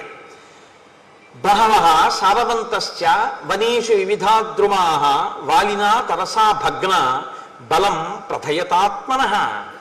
మా అన్నయ్య పచ్చగా ఉన్నటువంటి ఆకులతో ఉన్న సాలవృక్షముల దగ్గరికి వెడతాడు. వెళ్ళి ఆకాశం అంతెత్తు పెరిగిపోయి కొమ్మలతో రెమ్మలతో పచ్చి ఆకులతో ఉన్న సాలవృక్షం దగ్గరికి వెళ్ళి దాని మొదలు పట్టుకుని ఒకసారి ఊపుతాడు. ఊపి పైకి చూస్తాడు. చూస్తే అపర్ణః, ఇహ ఆకులు ఉండవు ఆ చెట్టుకి, అన్ని ఆకులు కింద పడిపోతాయి. పచ్చాకు పడ్డం చాలా కష్టం, పచ్చాకు ఊడదు. కానీ మా అన్నయ్య సాలవృక్షాన్ని కదిపితే ఆకులన్నీ ఊడి కింద పడిపోతాయి. అంతటి మహాబలవంతుడు. అంటే ఏమిటి? నిన్ను నమ్మి నేను వెళ్ళొచ్చా? నేను వెళ్ళి యుద్ధానికి పిలిచిన తరువాత నువ్వు తట్టుకోలేకపోతే, ఏదో వాలి చంపేస్తానంటున్నావు, మంచిదే పాపం, ఏదో మిత్రత్వంతో. కానీ తీరా అక్కడికి నువ్వు వచ్చి కాళ్ళు చాపావనుకో, నా పరిస్థితి ఏమిటి? వదిలిపెట్టండి నన్ను ఇంకా. కాబట్టి మా అన్నయ్య బలం ఏమిటో ముందు తెలుసుకో. అంటే రాముని మీద కించిత్ అనుమానం, రాముని యొక్క బలం మీద పరిపూర్ణమైనటువంటి విశ్వాసం ఉన్నవాడు కాదు. ఈ మాట చెప్పిన తరువాత ఇంకొకటి చెప్తున్నాడు. మహిషోదుందుభిర్నామ కైలాస శిఖర ప్రభ బలం నాగసహస్రస్య ధరయామాస వీర్యవాన్. దుందుభి అని ఆ మాయావి యొక్క తమ్ముడు, వాడికన్నా గొప్పవాడు వీడు. వీడికి 1000 ఏనుగుల యొక్క బలం ఉన్నటువంటి వాడు. 1000 ఏనుగుల బలం ఉంటే వచ్చిన ఇబ్బంది ఏముందండి? దానికి పెద్ద గొడవే ఉంది. ఆయన బలం అయింది, ఆయన తిండి అయింది. కానీ వచ్చిన బాధ ఏమిటంటే బలం ఉంది కాబట్టి రోజు ఎవరో ఒకళ్ళతో యుద్ధానికి వెళ్తాడు. యుద్ధానికి వెళ్ళడానికి ఆయనకి ఈయనకి ఏమీ అభిప్రాయ భేదాలు ఉండక్కర్లేదు. బలవంతులు ఎవరని అడుగుతాడు. బలానా ఆయన బలవంతుడండి అన్నారనుకోండి, నేను పొద్దున్నే వెళ్ళి వాళ్ళ ఇంటి ముందుకు వెళ్ళి జబ్బలు ధరుస్తాడు, వస్తావా రావా యుద్ధం చేస్తానంటాడు. అంటే ఓడించేయాలంతే. నేను బలవంతుడననేటటువంటి ఒక ఖండకావరం అన్నమాట. కాబట్టి ఈ దుందుబి 1000 ఏనుగుల బలం ఉన్నవాడు కాబట్టి ఒకసారి సముద్రుడి దగ్గరికి వెళ్ళాడు. సముద్రుడు అనంతమై గంభీరంగా ఉంటాడు కాబట్టి ఆయన దగ్గరికి వెళ్ళి జబ్బలు చరిచి అన్నాడు, నువ్వు ఇంత పెద్ద సముద్రుడు ఉన్నావు, ఇంత బలవంతుడు అంటారు, ఇవాల్టితో నీ పొగరనిచేస్తాను, రా యుద్ధానికి అన్నాడు. ఆయన ఏం చేశాడు అంటే ఆయన ఏం చెయ్యక్కర్లేదు, బలం ఉంది కాబట్టి గొడవ పెట్టుకుంటూ ఉంటాడు. అదే రాక్షస ప్రవృత్తి అంటే, అంతకన్నా ఇంకేముండదు. కాబట్టి ఎప్పుడైనా అటువంటి వాడు మీకు కనపడితే మీరేం చేయాలంటే సముద్రుల్లా హిమవంతుల్లా మాట్లాడాలి అని గుర్తుపెట్టుకోండి. తప్ప మీరు యుద్ధానికి వెళ్ళిపోకూడదు, వాళ్ళే మీరు కూడా రెచ్చిపోకూడదు. కాబట్టి సముద్రుడు ఎంత గంభీరంగా మాట్లాడాడంటే ఆయనే గాంభీర్యం సముద్రం అంటే. తత సముద్రో ధర్మాత్మ సముద్ధాయ మహాబల అబ్రవీద్వచనం రాజనం అసురం కాలచోదితం. కాలము చేత గ్రసింపబడడానికి సిద్ధపడుతున్నటువంటి ఆ దుందుబికి ఈ కండకావరం పెరిగింది. కాబట్టి సముద్రుడి దగ్గరికి వెడితే సముద్రుడు లేచన్నాడు, నీతో నేనేమి యుద్ధం చేస్తానయ్యా, సమర్థో నాస్మితే దాతుం యుద్ధం యుద్ధ విశారద శ్రూయతాం చాభిదాస్యామి ఎస్తే యుద్ధం ప్రదాస్యతి శైలరాజో మహారణ్యే తపస్వి శరణం పరం శంకర శ్వశురో నామ్నా హిమవానితి విశ్రుత గుహప్రస్రవణోపేతో బహుకందర నిర్ఝర స సమర్థస్తవ ప్రీతిం అతులాం కర్తుమాహవే. ఉత్తర దిక్కున హిమవంతుడు ఉన్నాడు. హిమవంతుడు చాలా పెద్ద పర్వతం. ఋషులందరూ ఆయన్ని ఆశ్రయించి ఉంటారు, తపస్సు చేసుకోవడానికి ఆ హిమవత్ పర్వతం మీద ఉంటారు. ఆ ఆయన యందు పెద్ద పెద్ద గుహలు ఉన్నాయి, అనేకమైన నదులు పుట్టి ఆయన మీద ప్రవహిస్తూ ఉంటాయి, అంత బలవంతుడు. పైగా శంకరుడికి మామగారు కాబట్టి ఆ హిమవంతుడి దగ్గరికి వెళ్ళి అడుగు, ఆయన చేస్తాడు యుద్ధం. మీలాంటి వాడితో నేనేం యుద్ధం చేస్తాను, కాబట్టి నాతో యుద్ధం అక్కర్లేదు, నేనే చెప్తున్నానుగా చేయలేనని ఆయన దగ్గరికి వెళ్ళాను. వాడు వెంటనే అయితే నువ్వు చేయలేవన్నమాట, కాబట్టి ఓడిపోయినట్టే. వాడికి అక్కడతో ఆ కోరిక తీరిపోయింది. కాబట్టి ఇప్పుడు కానీ వాడికి ఆ తీట వదిలిపోతూ ఉండాలి, రోజు ఎవరో ఒకరితో యుద్ధం చేయాలి వాడు. కాబట్టి వాడు హిమవంతుడి దగ్గరికి వెళ్ళాడు, పిలిచి నువ్వు నాతో యుద్ధం చేయాలి, సముద్రుడు నీ గురించి ఇంత గొప్పగా చెప్పాడు, నేను నీతో యుద్ధానికి వచ్చానన్నాడు. అంటే ఆయన అన్నాడు, దేనికి యుద్ధం, మన ఇద్దరి మధ్య వైరమేం లేదు, నిష్కారణంగా నాతో యుద్ధం ఎందుకు అంటే, లేదు నాకు బలం ఉంది, నువ్వు బలవంతుడవో నేను బలవంతుడినో తేలిపోవాలన్నాడు. నీ అంత బలవంతుడిని నేను కాదని నేనే చెప్తున్నాను. నేను ఏదో తాపసులకి ఆశ్రయం ఇస్తూ ఉంటాను, వాళ్ళు తపస్సు చేసుకుంటూ ఉంటారు నా దగ్గర, నేను అందుకు పనికి వచ్చేవాడినే కానీ ఇలా యుద్ధాలు అవినే చేయలేను అన్నాడు. నువ్వు యుద్ధం అన్నా చెయ్యి, నాతో యుద్ధం చేసేవాడిని అన్నా చూపించన్నాడు. అదో పెద్ద విచిత్రమైనటువంటి విషయం. ఒక్కొక్కడి స్థితి, రాక్షసత్వం అన్న మాట అంత ప్రబలంగా ఉంటుంది వాళ్ళలో ఉండేటటువంటి మనఃప్రవృత్తి. అంటే ఆయన అన్నాడు, వాలీనామ మహాప్రాజ్ఞ శక్రతుల్య పరాక్రమ అధ్యాస్తే వానర శ్రీమాన్ కిష్కింధాం అతుల ప్రభాం స సమర్థో మహాప్రాజ్ఞ తవ యుద్ధ విశారద ద్వంద్వయుద్ధం మహద్దాతుం నముచేరివ వాసవ. నముచికి ఇంద్రుడికి యుద్ధం జరిగితే ఎలా ఉంటుందో అలా ఉంటుంది నువ్వు వాలితో యుద్ధం చేస్తే. కిష్కింధారాజ్యాన్ని పరిపాలన చేస్తున్నాడు, మహాబలవంతుడు, నీకు తగినవాడు, ఆయనతో యుద్ధం చేయి, మీ ఇద్దరికీ సరిపోతుంది, బాగుంటుంది, నాతో ఎందుకు, అక్కడికి వెళ్ళన్నాడు. అంటే మళ్ళీ ఒక్క గంతులో అక్కడి నుంచి ఇక్కడికి వచ్చాడు. కానీ పాపం అప్పటికే తిరిగాడు కదండి, మరి ఓసారి సముద్రుడి దగ్గరికి వెళ్ళాడు, ఓసారి హిమవంతుడి దగ్గరికి వెళ్ళాడు. దేనికి, ఓ పుణ్యమా పురుషార్థమా, గొడవ తెచ్చుకోవడానికి వెళ్ళాడు. గొడవ పెట్టుకోలేదు వాళ్ళు గొడవ పెట్టుకోలేదన్న కక్ష కడుపులో ఉండిపోయింది. వాళ్ళు గొడవ పెట్టుకోలేదు, ఇవాళ నాకు యుద్ధం చేయడానికి ఒక్కడు దొరకలేదు, సూర్యాస్తమయం అయిపోయింది. వాడికి ఎంత బాధో చూడండి. ఏదో ఇవాళ నేను అయ్యో ఒక్క గుడికి వెళ్ళలేదు, ఒక్క గోపురానికి వెళ్ళలేదు, రామాయణంలో ఒక్క శ్లోకం చదవలేదు, ఒక్కసారి రామనామం రాయలేదు, రామరామ అనలేదు, ఇవాళంతా ఏమిటో ఇలా గడిచిపోయింది అని భక్తుడు విసుక్కున్నట్లు వాడికి చాలా కోపం వచ్చింది. సూర్యాస్తమయం అయిపోయింది, ఒక్కడు గొడవకు వచ్చిన వాడు లేడు, ఒక్కడితో యుద్ధం దొరకలేదు, చీకటి పడిపోయింది. వీడు వస్తాడో రాడో, పడుకున్నాడో ఏమో. కాబట్టి ఇప్పుడు రెచ్చగొట్టడానికి కిష్కింధ వెళ్ళాడు. అప్పటికే బాగా చీకటి పడిపోయింది, ఊరుకోవచ్చు, కానీ రేపొద్దున మళ్ళీ ఎక్కడికన్నా వెళ్ళిపోతానంటాడేమో అని కంగారు, యుద్ధానికి ముందే సిద్ధం చేసేసుకుంటే పోతుందని. అంటే ఎంత వెర్రిగా ఉంటారో చూడండి ఒక్కొక్కళ్ళ మనస్తత్వం. మీరు ఇవి చూసి రామాయణం చూసి అలా ఉంటారనుకోకండి, నేను పేర్లు చెప్తే బాగుండదు, పేపర్లలో చదవట్లా మీరు, ఎంతమందో ఇలాంటి వాళ్ళు. కాబట్టి అయిన దానికి కాని దానికి జబ్బలు చదవడం, రా నాతో అంటూ ఉండడం, ఎంత రాక్షసత్వంతో ఉంటారు. కిమర్థం నగరద్వారం ఇదం రుద్ధ్వా వినర్దసి దుందుబే విదితో మేసి రక్ష ప్రాణాన్ మహాబల. వాలి ఈ దుందుబి చేసినటువంటి హడావిడి విన్నాడు. ఆయన వచ్చినవాడు ఊరుకున్నాడా, ఒక మహిష రూపంలో వచ్చాడు, వచ్చి ఒక పెద్ద మహానాదం ఒకటి చేశాడు. ఆ కిష్కింధంతా చెట్లు ఉన్నాయి, ఆ చెట్లన్నీ విరగ్గొట్టేస్తున్నాడు, గిట్టలతో భూమినంతటినీ కూడా ఓ ఇలా దున్నేసి ఆ పైకి మట్టి రేపేసి భూమిని బద్దలు చేసేస్తున్నాడు. ఆ బలంతో ఆ నగర ద్వారాన్ని భేదించేస్తున్నాడు, బద్దలు కొడుతున్నాడు. బద్దలు కొడుతుంటే వాలి నిద్ర లేచి అన్నాడు, ఎందుకురా, ఎవడరా అల్లరి చేస్తున్నవాడు, ఏమిట్రా అంత కంగారు వాడికి, ఎందుకు అలా ఆ నగర ద్వారాన్ని బద్దలు కొడుతున్నాడు అన్నాడు. అంతే ఆయన అడిగింది, నాకు నీతో యుద్ధం కావాలి, ఇప్పుడు చేస్తావా రేపు చేస్తావా అని అడిగితే అయిపోతుంది పోనీ. కానీ వీడన్నాడు, అంటే రాక్షసత్వం అంటే మాటలు ఎలా ఉంటాయో చూడండి, అకారణంగా.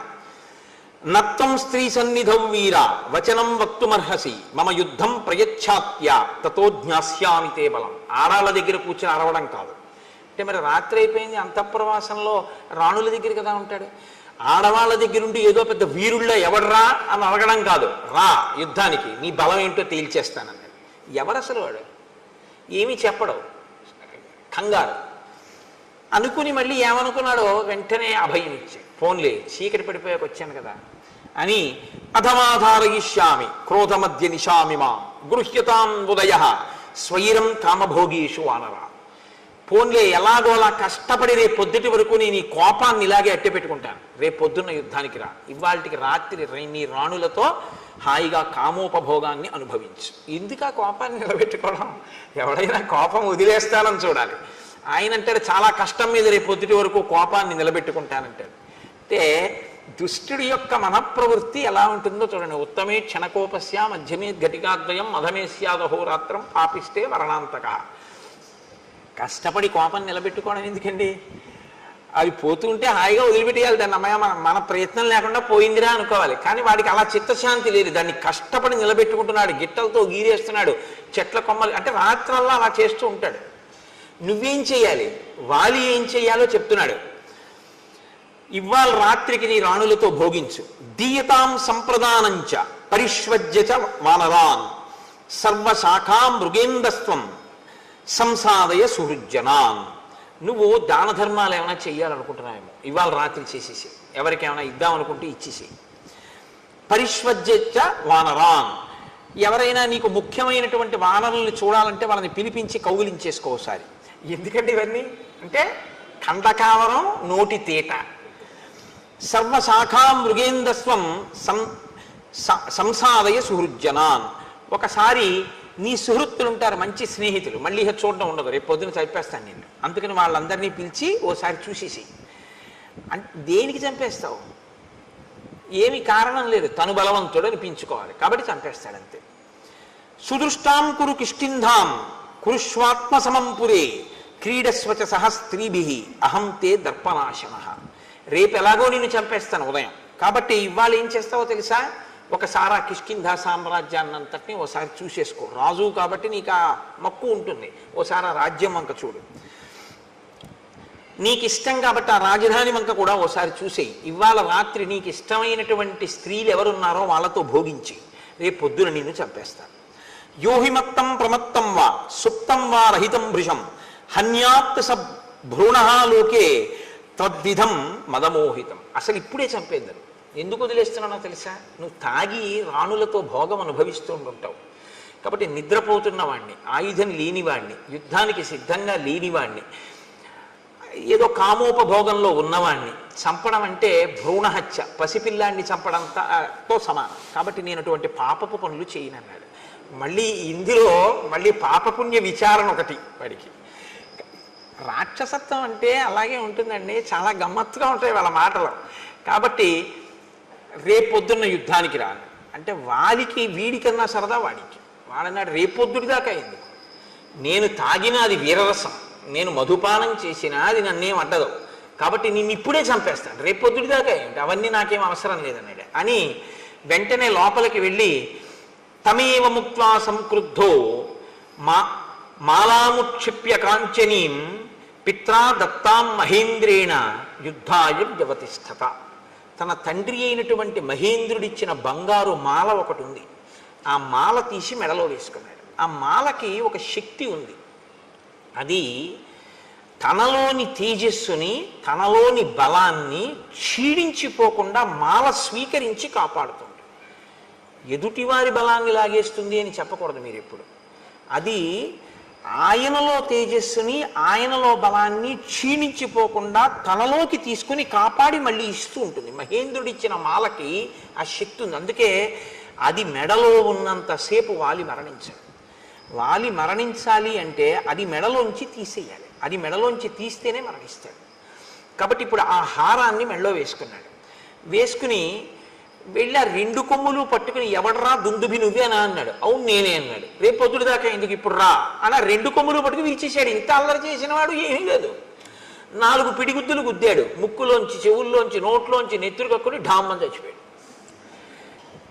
ఎందుకు ఇంత అల్లరి అంటే ఎందుకు ఎక్కడో హాయిగా పడుకోక ఈశ్వరుడు ఇచ్చిన బలంతో ఎందుకు వచ్చిన గొడవ, ఎందుకు వెళ్ళినట్టు, ఎందుకు యుద్ధం చేసినట్టు, ఎందుకు చచ్చిపోయినట్టు అంటే ఒక్కటే చెప్పవలసి ఉంటుంది, ఖండకావరము. కాబట్టి తం తోలయిత్వా బాహుభ్యాం గతసత్వం అచేతనం చిక్షేప బలవాన్ వాలి వేగే నైకేన యోజనం. అదిగో అప్పుడు మా అన్న వాలి ఏం చేశాడో తెలుసా? ఆ చనిపోయినటువంటి దుందుభిని కోపంతో వాడు కొనప్రాణంతో ఉండగా రెండు చేతులతో పైకెత్తి గిర్ర గిర్ర గిర్ర గిర్ర తిప్పి విసిరిశాడు. పర్వతం అంత శరీరం ఉన్నవాడు దుందుబి. ఆ శరీరాన్ని విసిరితే అది యోజనం దూరం వెళ్ళి పడింది రామ. ఇదిగో ఆ పడిపోయిన శరీరమే ఇప్పుడు అస్థిపంజరం అయిపోయింది, ఎండిపోయి అది ఇలా అయిపోయింది. ఆ విసిరినప్పుడు నవరంధ్రములలోంచి నెత్తురు కారుతోందేమో దుందుబి శరీరంలోంచి. తస్య వేగ ప్రవిద్ధస్య వక్త్రాక్షతజబిందవ ప్రపేతుర్మారుతో క్షిప్త మతంగస్యాశ్రమం ప్రతి. ఆ గాలిలో వచ్చేస్తున్నటువంటి ఆ దుందుబి యొక్క శరీరంలోంచి కారుతున్న నెత్తురు మతంగ మహర్షి యొక్క ఆశ్రమంలో పడింది, ఆశ్రమ ప్రాంగణంలో పడింది. ఆయన బయటికి వచ్చారు. ఏమిట్రా పెద్ద చప్పుడైంది ఏదో పడిపోయినట్టు అని బయటికి వచ్చారు. బయటికి వస్తే నెత్తురు పడిపోయింది అదంతా. ఆయన వెంటనే ఒకసారి అంతర్ముఖులై చూశారు, ఎందుకు పడింది ఇంత రక్తం అని. దుందుబి శరీరాన్ని వాలి విసిరాడు అని గ్రహించారు. ఆయన అన్నారు, వనమ్మత్ సంశ్రయం ఏన దూషితం రుధరస్రవై సంభగ్నా పాదపాశ్చేమే క్షిపతే హాసురీం తను. నేను ప్రాణప్రదంగా పెంచుకుంటున్నటువంటి చెట్లతో కూడినటువంటి ఈ ఆశ్రమం నేను నివసించేటటువంటి ప్రదేశం. దీన్ని కలుషితం చేశాడు వాలి. ఆ నెత్తుటి ధారలు ఇక్కడ పడేటట్టుగా విసిరాడు దుందుబి కళేవరాన్ని. కాబట్టి ఎవడైతే ఈ శరీరాన్ని ఇలా విసిరాడో వాడు ఈ ఆశ్రమంలోకి అడుగు పెడితే వెంటనే మరణిస్తాడు అని ఊరుకోలేదు ఆయన. సమంతాద్యోజనం పూర్ణం ఆశ్రమం మమకం యది ఆగమిష్యతి దుర్బుద్ధి వ్యక్తం సన భవిష్యతి. నేను ఎంతో కష్టపడి ఈ వనాన్నంతటినీ పెంచి పెద్ద చేసి కందమూలములు తింటూ ఉంటాను. నా బిడ్డల్లాంటివి ఈ చెట్లన్నీ. ఇటువంటి చెట్లన్నీ పాడైపోయేటట్టుగా విసిరాడు ఆ దుందుబి శరీరాన్ని. మరి పర్వతం అంత శరీరం పడిపోతే చెట్లు పాడవండి. కాబట్టి ఈ ఆశ్రమంలోకే కాదు, ఆశ్రమానికి ఒక యోజనం దూరంలో ఎప్పుడైనా వాలి లోపలికి వస్తే వెంటనే వాలి మరణిస్తాడు అని ఆయన అన్నాడు. వాలి ఈ కోపాన్ని పెట్టుకుని తన వాళ్ళని పంపించి పాడు చేస్తుంటాడేమో అని. దివసస్యాస్య మర్యాద యంద్రష్టాశోస్మి వానరం బహువర్ష సహస్రాణి సవై శైలో భవిష్యతి.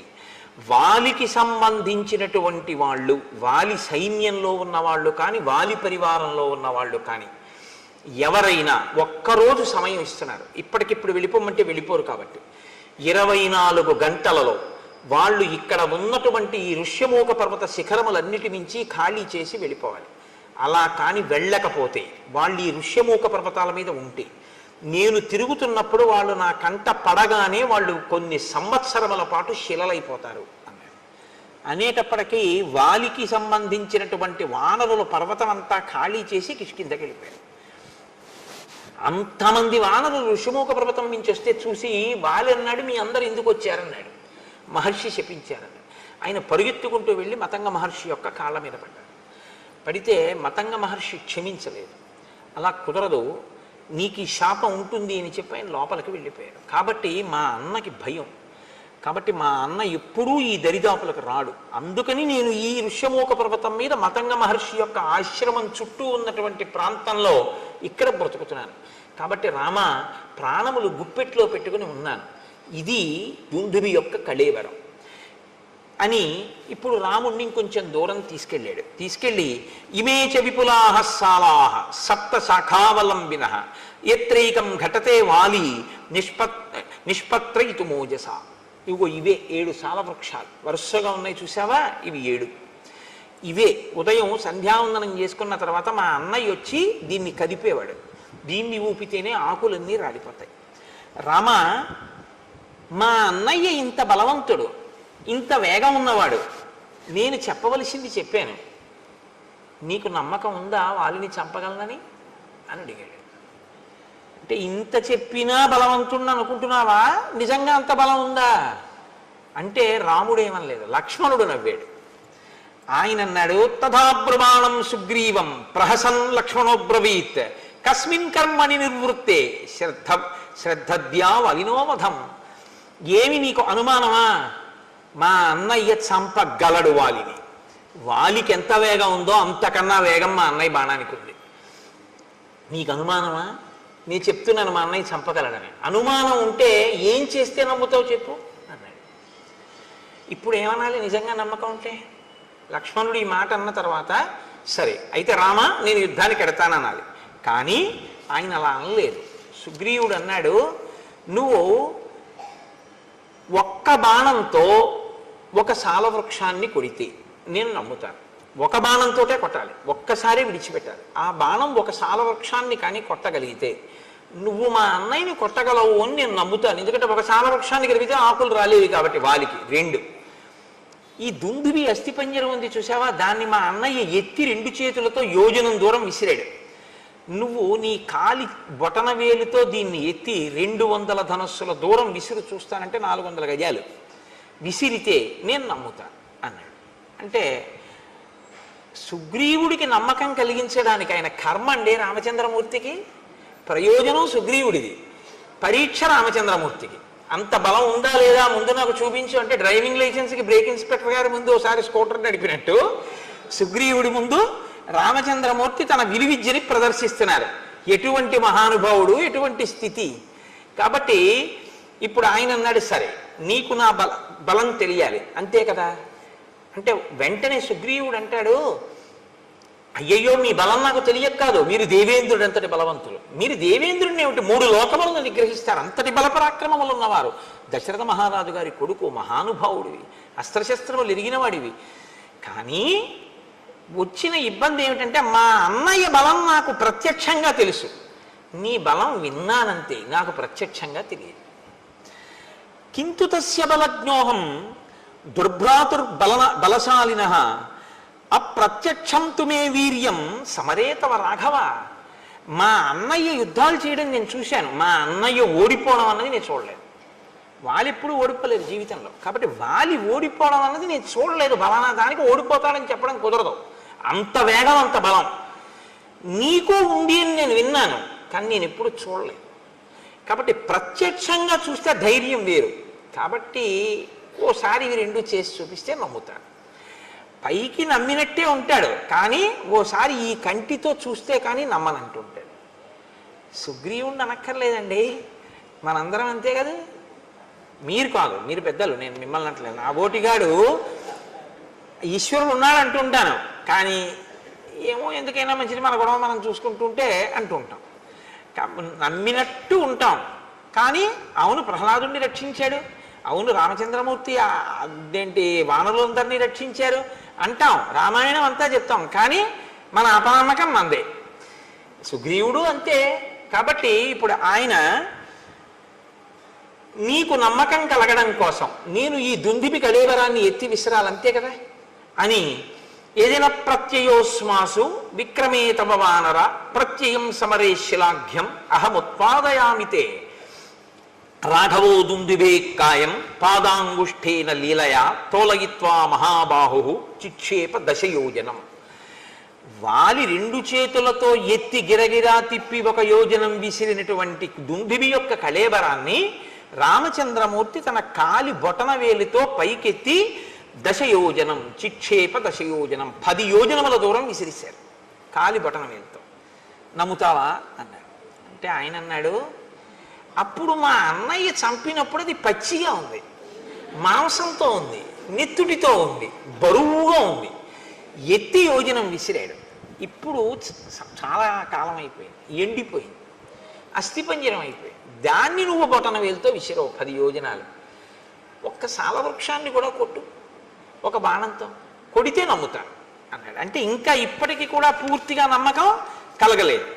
వెంటనే రాముడు స గృహీత్వా ధనుర్ఘోరం శరమేకంచమానద సాలముద్దిశ్య చిక్షేప జాస్వనై పురయం దిశ స విసృష్టో బలవత బాణ స్వర్ణపరిష్కృత భిత్వా సాలాం గిరిప్రస్థే సప్త భూమిం వివేశ ప్రవిష్టశ్చ ముహూర్తేన ధరాం భిత్వా మహాజవ నిష్పత్య చ పునస్తూర్ణం స్వతూణీం ప్రవివేశ తాన్ దృష్ట్వా సప్త నిర్భిన్నాన్ సాలాన్ వానరపుంగవ రామస్య శరవేగీన విస్మయం పరమంగతః.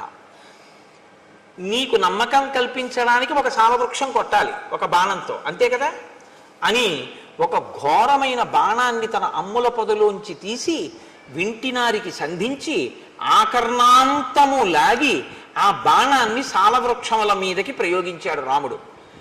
అది ఒక ముహూర్త కాలంలో, అంటే అనే లోపల 7 సాలవృక్షములను కొట్టి ఎదురుగుండా ఉన్న పర్వతము యొక్క శిఖరములను కొట్టి పాతాళలోకంలోకి వెళ్ళి పాతాళలోకాన్ని దర్శించి మళ్ళీ పైకొచ్చి రామచంద్రమూర్తి యొక్క అమ్ముల పొదిలోకి చేరిపోయింది ఒక ముహూర్తం.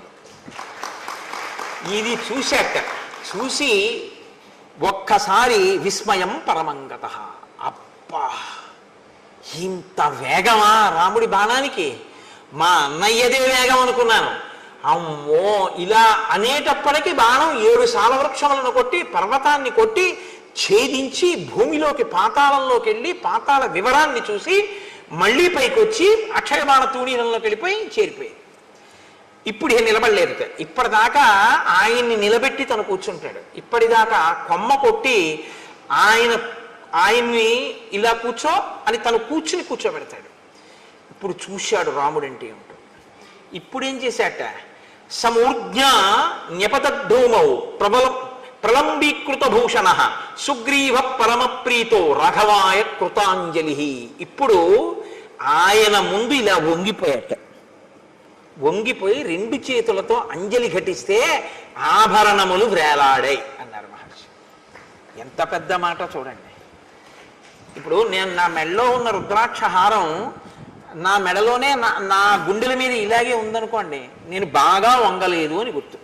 ఇది ఉందా, ఊడిపోయిందా? అదే నేను ఒకరి యందు భక్తితో బాగా వంగిపోయి నమస్కరించాను అనుకోండి, ఇలా నా గుండెల మీద ఉన్న హారం ఏమవుతుంది? ఇలా గాలిలోకి వచ్చి వేలాడుతుంది. అంత వంగిపోయాను అంటే గుర్తేమిటి?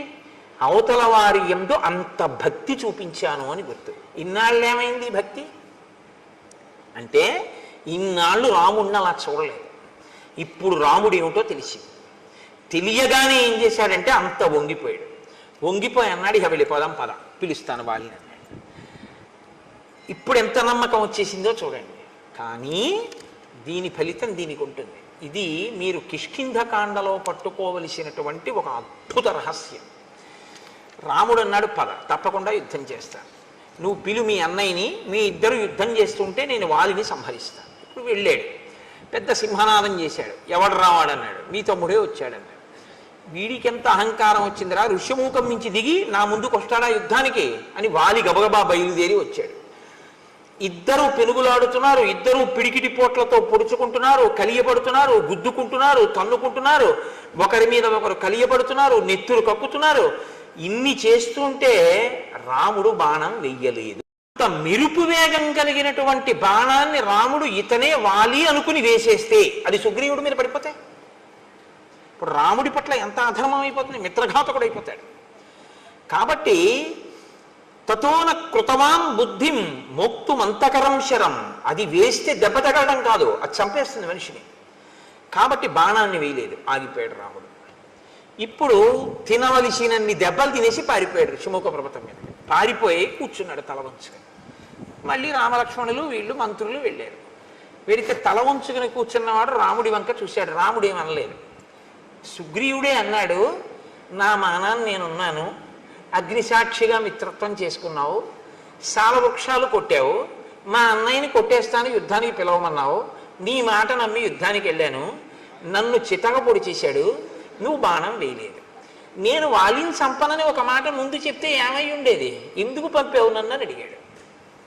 అడిగితే ఆయన అన్నాడు, నిన్ను రక్షించడానికి వాలిని సంహరించడానికి నేను బాణప్రయోగం చెయ్యాలిగా.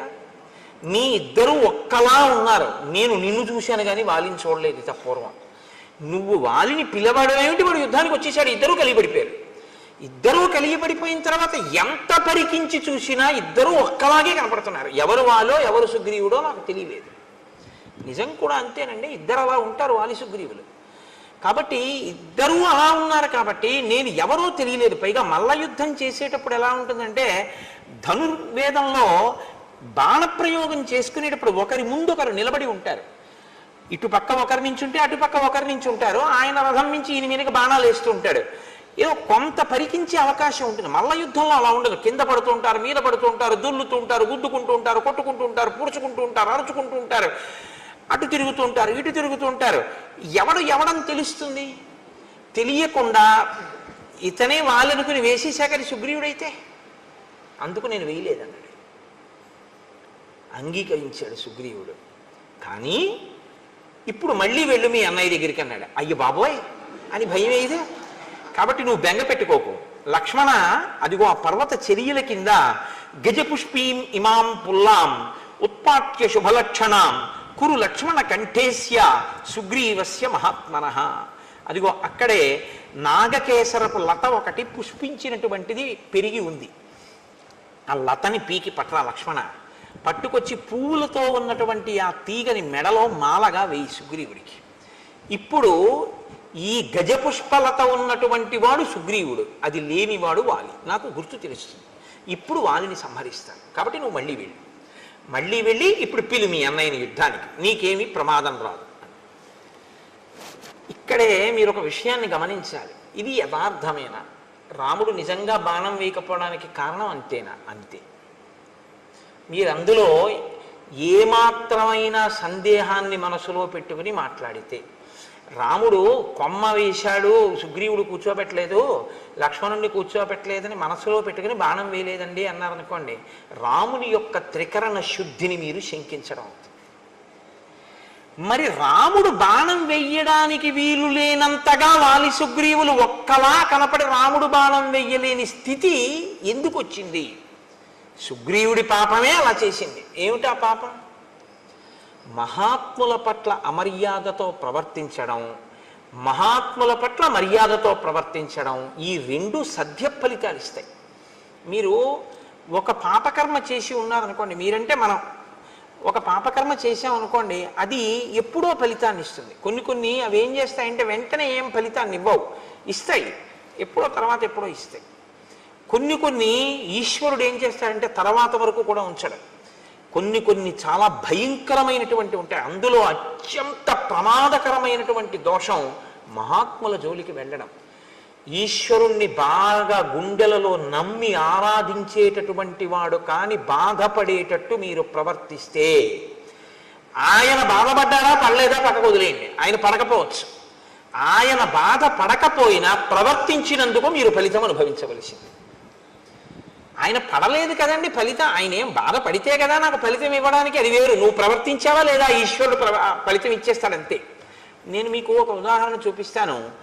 సుబ్రహ్మణ్యేశ్వర స్వామి వారు ఈ దేశంలో సనాతన ధర్మంలో కర్మ మార్గాన్ని ముందు శంకరాచార్యుల వారు జ్ఞాన మార్గాన్ని నిలబెట్టడానికి వచ్చేటప్పటికి, శంకరాచార్యుల వారు అద్వైత స్థాపకుడు అంటారు, అంతకన్నా తప్పు మాట ఇంకోటి లేదు. శంకరులు అద్వైత స్థాపకులు కారు. ఎలా వచ్చేసిందో నాకు తెలియదు. ఆఖరికి ఆయన నామావళిలో కూడా అద్వైత స్థాపక ఆయన మహాన్ రాస్తూ ఉంటారు. ఆయన అద్వైత స్థాపకులు ఏంటి? అద్వైత స్థాపకులు శంకరాచార్యుల వారు అయితే అంతకు ముందు లేని దాన్ని ఆయన కొత్తగా తీసుకొచ్చి పెట్టినవారు. ఆ అవతారం వచ్చిందే వేదాన్ని ప్రచారం చేయడానికి. అద్వైతము వేదాంతర్గతమైన సిద్ధాంతము, వేదాంతర్గతము వేదసారమే అద్వైతము. వేదసారమైన అద్వైతాన్ని ఆయన ప్రచారం చేశారు. అద్వైత ప్రచారకులే తప్ప అద్వైత స్థాపకులు శంకరులు కారు.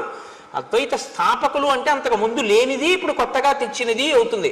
ఆయన ఏదీ కొత్తగా పెట్టలేదు, ఉన్నదాన్నే ఆయన ప్రచారం చేశారంతే. అప్పుడే శంకరాచార్యులు వారి అవతారం గురించి మీకు సరిగా అర్థమైందని గుర్తు. ఒక లేఖి ప్రశ్న ఒకటి వేస్తుంటారు, ఆయన జగద్గురువులు ఎప్పుడయ్యారని. జగద్గురువులు అవడం ఏమిటైనా? ఆయన పుట్టడం జగద్గురువుగా పుట్టారు. అసలు ఆయన జగద్గురువు అవడం అన్న మాట లేదు, ఆయన పుట్టడమే జగద్గురుత్వం అంతే. కైలాస శంకరుడు కాలది శంకరుడిగా రావాలనుకున్నప్పుడే జగద్గురువుగా వచ్చారు ఆయన, తప్పించి. అందుకే అసలు ఆయన వస్తూనే సన్యాసాశ్రమం తీసుకోవడానికే సిద్ధపడి ఉన్నారు, వివాహం చేసుకోలేదు. ఆతృత సన్యాసం స్వీకరించి లోకమంతా తిరిగారు. నాకు భవతి భిక్షాందేహి అంటే చేతిలో ఏ తల్లి కవళం వేస్తుందో వాళ్ళందరూ నా తల్లులే అన్నారు ఆయన. అమ్మా, నేను నీ దగ్గర ఉంటే నువ్వు ఒకటివే తల్లివి, నేను దేశమంతా తిరిగితే నాకు ఆకలేసి ఏ ఇంటి ముందుకెళ్ళి అన్నం అడిగితే నా చేతిలో అన్నం పెట్టిన తల్లులందరూ నాకు తల్లులే, కాబట్టి నేను సన్యాసం స్వీకరిస్తా అన్నారు. ఆయన ఎప్పుడో జగద్గురువు, పుట్టుకతోనే జగద్గురు. ఆయన ఒకప్పుడు జగద్గురువు అవడం, ఒక జగద్గురువు అవకపూర్వం అలా ఏముండవు శంకరాచార్యుల వారి అవతారంలో. అది తెలుసుకుని మాట్లాడాలి చెప్పేటప్పుడు. కాబట్టి ఇక్కడ శంకరాచార్యుల వారు జ్ఞాన మార్గ ప్రచారం చేసి అద్వైత సిద్ధాంత ప్రచారం ప్రారంభం చెయ్యడానికి ముందు ముందు సనాతన ధర్మాన్ని పటిష్టం చేయడం కోసం కర్మ మార్గాన్ని పటిష్టం చేయడానికి సుబ్రహ్మణ్యేశ్వర స్వామి కుమారిల భట్టు అన్న రూపంలో వచ్చారు. వచ్చి ఆయన బౌద్ధ మతం ఈ దేశం నుంచి కదిలిపోయేటట్టుగా చేశారు. కుమారిల భట్టు ముందు కదిపిన వారు అసలు. కాబట్టి శంకరాచార్యులు వారు బౌద్ధానికి వ్యతిరేకంగా ఉన్నారంటారు, తప్పది. శంకరులని బౌద్ధం తట్టుకోలేకపోయింది తప్ప. శంకరులు అసలు ఎప్పుడూ ఎవరిని వెళ్ళదోసే ప్రయత్నం చేయలే. ఎందులో మంచి ఉంటే దాన్ని ఆయన గ్రహించారంతే. శంకరుల గురించి మీకు సరిగా అర్థమైతే మీరు శంకరుల గురించి మాట్లాడే మాటలు వేరుగా ఉంటాయి. శంకరులు ఎప్పుడూ ఎవరిని ఓడించి తరిమేయడం ఆయన యొక్క సిద్ధాంతం కానే కాదు, ఆయన ఆశయము కాదు. ఆయన ప్రతి దాంట్లోంచి సారమున్న ప్రతి దాన్ని ఆయన తీసుకున్నారు. ఎంతవరకు పనికొస్తుందో అంతవరకు చూపించారు. ఏది అనుష్ఠాన యోగ్యము కాదో అది అందుకు పనికిరాదు అని చెప్పారంతే తప్ప నే పట్టుకున్నదే సత్యం మిగిలినవన్నీ అసత్యాలని శంకరాచార్యుల వారు అసలు ఎప్పుడూ మాట్లాడలేదు. అలా మాట్లాడితే అటువంటి సంకుచితత్వంతో ప్రవర్తిస్తే శంకర భగవత్పాదులు షణ్మత స్థాపనాచార్యులు కానే కాలేరు. తర్వాత చాలామందికి ఒక అపోహ, శంకరాచార్యుల వారు విభూతి రేఖలు పెట్టుకుంటారు కాబట్టి ఆయన శివుడు, ఆయన పరమశివుణ్ణి ప్రధాన దైవంగా ఆరాధించిన వారు అని అనుకుంటారు. నేను మీకు ఒక యథార్థం చెప్పనా, శంకరాచార్యుల వారంత గొప్ప వైష్ణవుడు ఎక్కడ? శంకరాచార్యుల వారు చాలా గొప్ప వైష్ణవుడు. నేను ఎందుకు ఈ మాట అంటున్నానో తెలుసా అండి? శంకరాచార్యుల వారి ఆరాధ్య దైవం కృష్ణ పరమాత్మ. మీరు ఇప్పటికీ కాలడి వెడితే కాలడిలో ఆయన ఆరాధించినటువంటి కృష్ణ పరమాత్మ యొక్క స్వరూపాన్ని శృంగగిరి పీఠం వారే అక్కడ ఉంచారు. సచ్చిదానంద శివాభినవ నరసింహ భారతీ స్వామి వారు కదండి, మహానుభావుడు. ఆ ప్రాంతానికి వెళ్ళి శంకరులు ఎక్కడ స్నానం చేశారో, ఎక్కడ మొసలి ఆయన కాలు పట్టుకుందో ఆ ప్రాంతాన్ని గుర్తించి శంకర భగవత్పాదులు తన తల్లిగారిని సమాధి చేసినటువంటి ప్రదేశాన్ని కూడా గుర్తించి అక్కడ శంకరాచార్యుల వారు పుట్టినటువంటి గదిని గుర్తించి ఆయన జ్ఞానశక్తి చేత అక్కడ శంకరాచార్యుల వారి గుడి కట్టించి ఎక్కడ రోజు ఆయన వెళ్ళి స్నానం చేసేవారో, తల్లిగారు స్నానం చేసేవారో, పూర్ణానదిని తీసుకొచ్చినప్పుడు కృష్ణాలయం అందులో మునిగిపోతుంటే కృష్ణుడు శంకరా నేను ఇప్పుడు ఎక్కడుండను అంటే ఆయన తీసుకొచ్చి బయట ఎక్కడ పెట్టారో అవన్నిటినీ పరిరక్షించారు శృంగగిరి పీఠం వారు. సచ్చిదానంద శివాభినవ నరసింహ భారతీ జాతికి అందించినటువంటి గొప్ప ఉపకారం. అందుకే శృంగగిరి పీఠాన్ని అధివసించిన మహాపురుషులందరూ ఏదో ఒక గొప్పతనాన్ని ప్రతి ఒక్కరూ ఒక్కొక్కటి ఈ దేశానికి అందించి వెళ్ళారు. అవతార పరిసమాప్తి చేసే లోపల శంకరాచార్యుల వారి జీవితం అంతా కూడా ఎక్కడ మంచి ఉంటే దాన్ని గ్రహించడం. అసలు ఆయన బ్రహ్మచర్యంలో ఉండగా ఆయన నోటి వెంట వచ్చిన మొట్టమొదటి స్తోత్రం లక్ష్మీ స్తోత్రం. విభూతి పెట్టుకోవడం అంటారా? విభూతి పెట్టుకోవడం అనేటటువంటిది వైదికమైన ప్రక్రియ, వేదాంతర్గతము. ఆ విభూతిని ఎడమ చేతిలో వేసుకుని కుడి చేతితో మూసి చెప్పవలసిన మంత్రం చెప్పి స్నానం అయిన తరువాత ఇస్తే సజల భస్మ, స్నానం చేయకపోతే పొడి భస్మ పెట్టుకోవాలని. ఆ సజల భస్మని కుడి చేతితో మూసి మంత్రం చెప్తారు. నేను కాకినాడలో శివమహాపురాణం చెప్పినప్పుడు ఆ మంత్రాన్ని బోర్డుల మీద రాసి అందరికీ ప్రచారం చేశాం కూడా, ప్రింట్ వేసి ఇచ్చి ఇలా పెట్టుకోండి విభూతిని. ఆ సజల భస్మని పెట్టుకుంటారు. అది వేదోక్తం, అది పురాణోక్తం. అది అందుచేత శంకరాచార్యుల వారు విభూతి పెట్టుకుంటే ఆయన శైవుడని కాదు దాని అర్థం. ఆయన చాలా గొప్ప వైష్ణవుడు. ఆయన సౌరోపాసన, గాణాపత్యం, శాక్తేయం వారు సౌందర్యలహరి చేశారు. శంకర భగవత్పాదుల వంటి వ్యక్తి, శంకర భగవత్పాదుల వంటి అవతారం శంకరాచార్యుల వారి తర్వాత ఇప్పటి వరకు రాలేదు. నా భూతో నా భవిష్యతి అని నేను అన్నాను. ఎందుకో తెలుసా? అలాంటి అవతారం మళ్ళీ రావాలని కోరుకోవాలి మనందరం. కాబట్టి నా భవిష్యతి అన్నమాట నేను అన్నాను. కాబట్టి అంతటి మహానుభావుడు శంకర భగవత్పాదులు అంటే. సరే, నేను ఎందుకు మీతో ఇది మనవి చేయవలసి వచ్చింది అంటే ఒక దాంట్లోంచి ఒక దాంట్లోకి వెళ్ళడం జరిగింది. శంకరులకు ముందు సుబ్రహ్మణ్యేశ్వర స్వామి వారు వచ్చారు. నాన్నగారు వచ్చే లోపల ముందు కొడుకు వచ్చాడు. కర్మ మార్గాన్ని నేను పరిపుష్టం చేస్తే జనం సనాతన ధర్మం వైపుకి తిరుగుతారు. తిరిగిన తరువాత నాన్నగారు వచ్చి జ్ఞాన మార్గాన్ని నిలబెడతారని ఆయన కర్మ మార్గాన్ని పరిపుష్టం చేశారు. చేసినప్పుడు ఆయనకి బౌద్ధులతో ఒక వాదన జరిగింది. ఆయన బౌద్ధుల రహస్యాలు తెలుసుకున్నారు శఠబుద్ధితో ఒకప్పుడు. అలా తెలుసుకుంటే తప్ప ఖండించడం కుదరదని. తదనంతర కాలంలో ఆయన బౌద్ధుడు కాడు అని తెలుసుకుని ఆయన్ని సంహరించే ప్రయత్నం చేస్తే ఆయన ఏం చేశారంటే ఒక భవనం యొక్క పై అంతస్తులోంచి కిందకి దూకేస్తూ వేదమే ప్రమాణమైతే నాకు దెబ్బ తగలకుండుగాక అని దూకేశారు పై నుంచి. దూకేస్తే కుమారిల భట్టు కింద పడిపోయారు. కింద పడిపోతే ఆయనకి ఏమీ అవ్వలేదు, కానీ ఒక కన్ను మాత్రం దెబ్బతింది. ఆయన వెంటనే వేదమాత గాయత్రిని ప్రశ్నించారు.